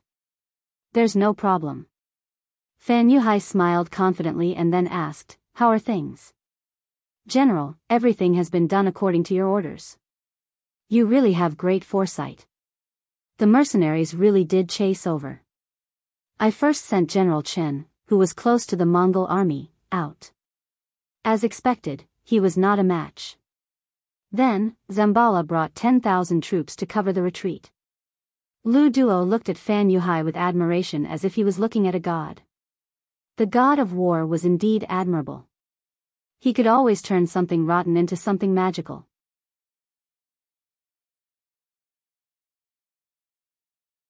But Lu Duo still thought that their general was not bad.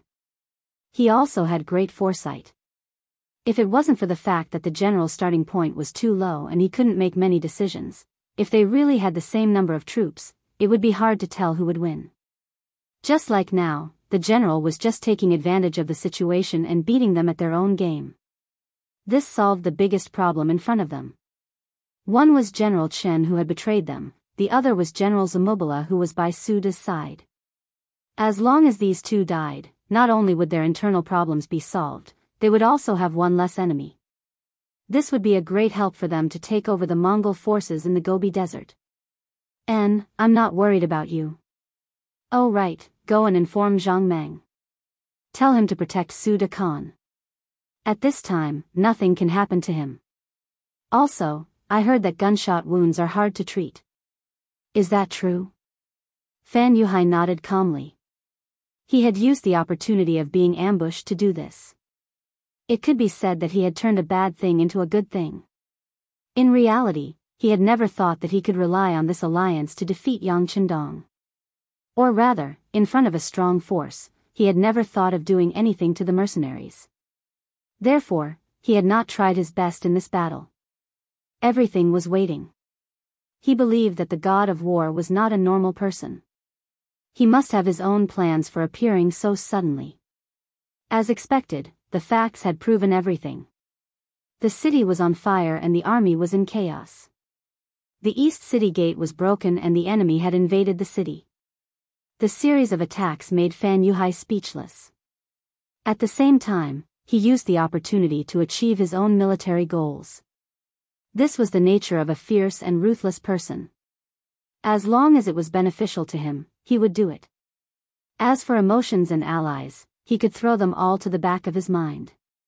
Only benefits were what he pursued and needed. Understood. Hearing Fan Yuhai say that gunshot wounds were hard to treat, Lu Duo understood that it would be very difficult for Khan Sade to recover. In the city, Yang Chendong followed the army into the city and saw the two captains, Tai Hu and Bai Zhua, waiting there. You did a good job. I will record your achievements later. Yang Chendong knew that the ancient beheading operation was different from the modern one. The generals in the modern army usually did not have many guards around them. Even if they did, they would not follow them at every step. Unlike the generals in the modern army, they all had bodyguards protecting them. Some even had servants. When they went out, they would not leave their side at all. It was very difficult to take their head in the midst of tens of thousands of soldiers. It was already very good to be able to complete the mission.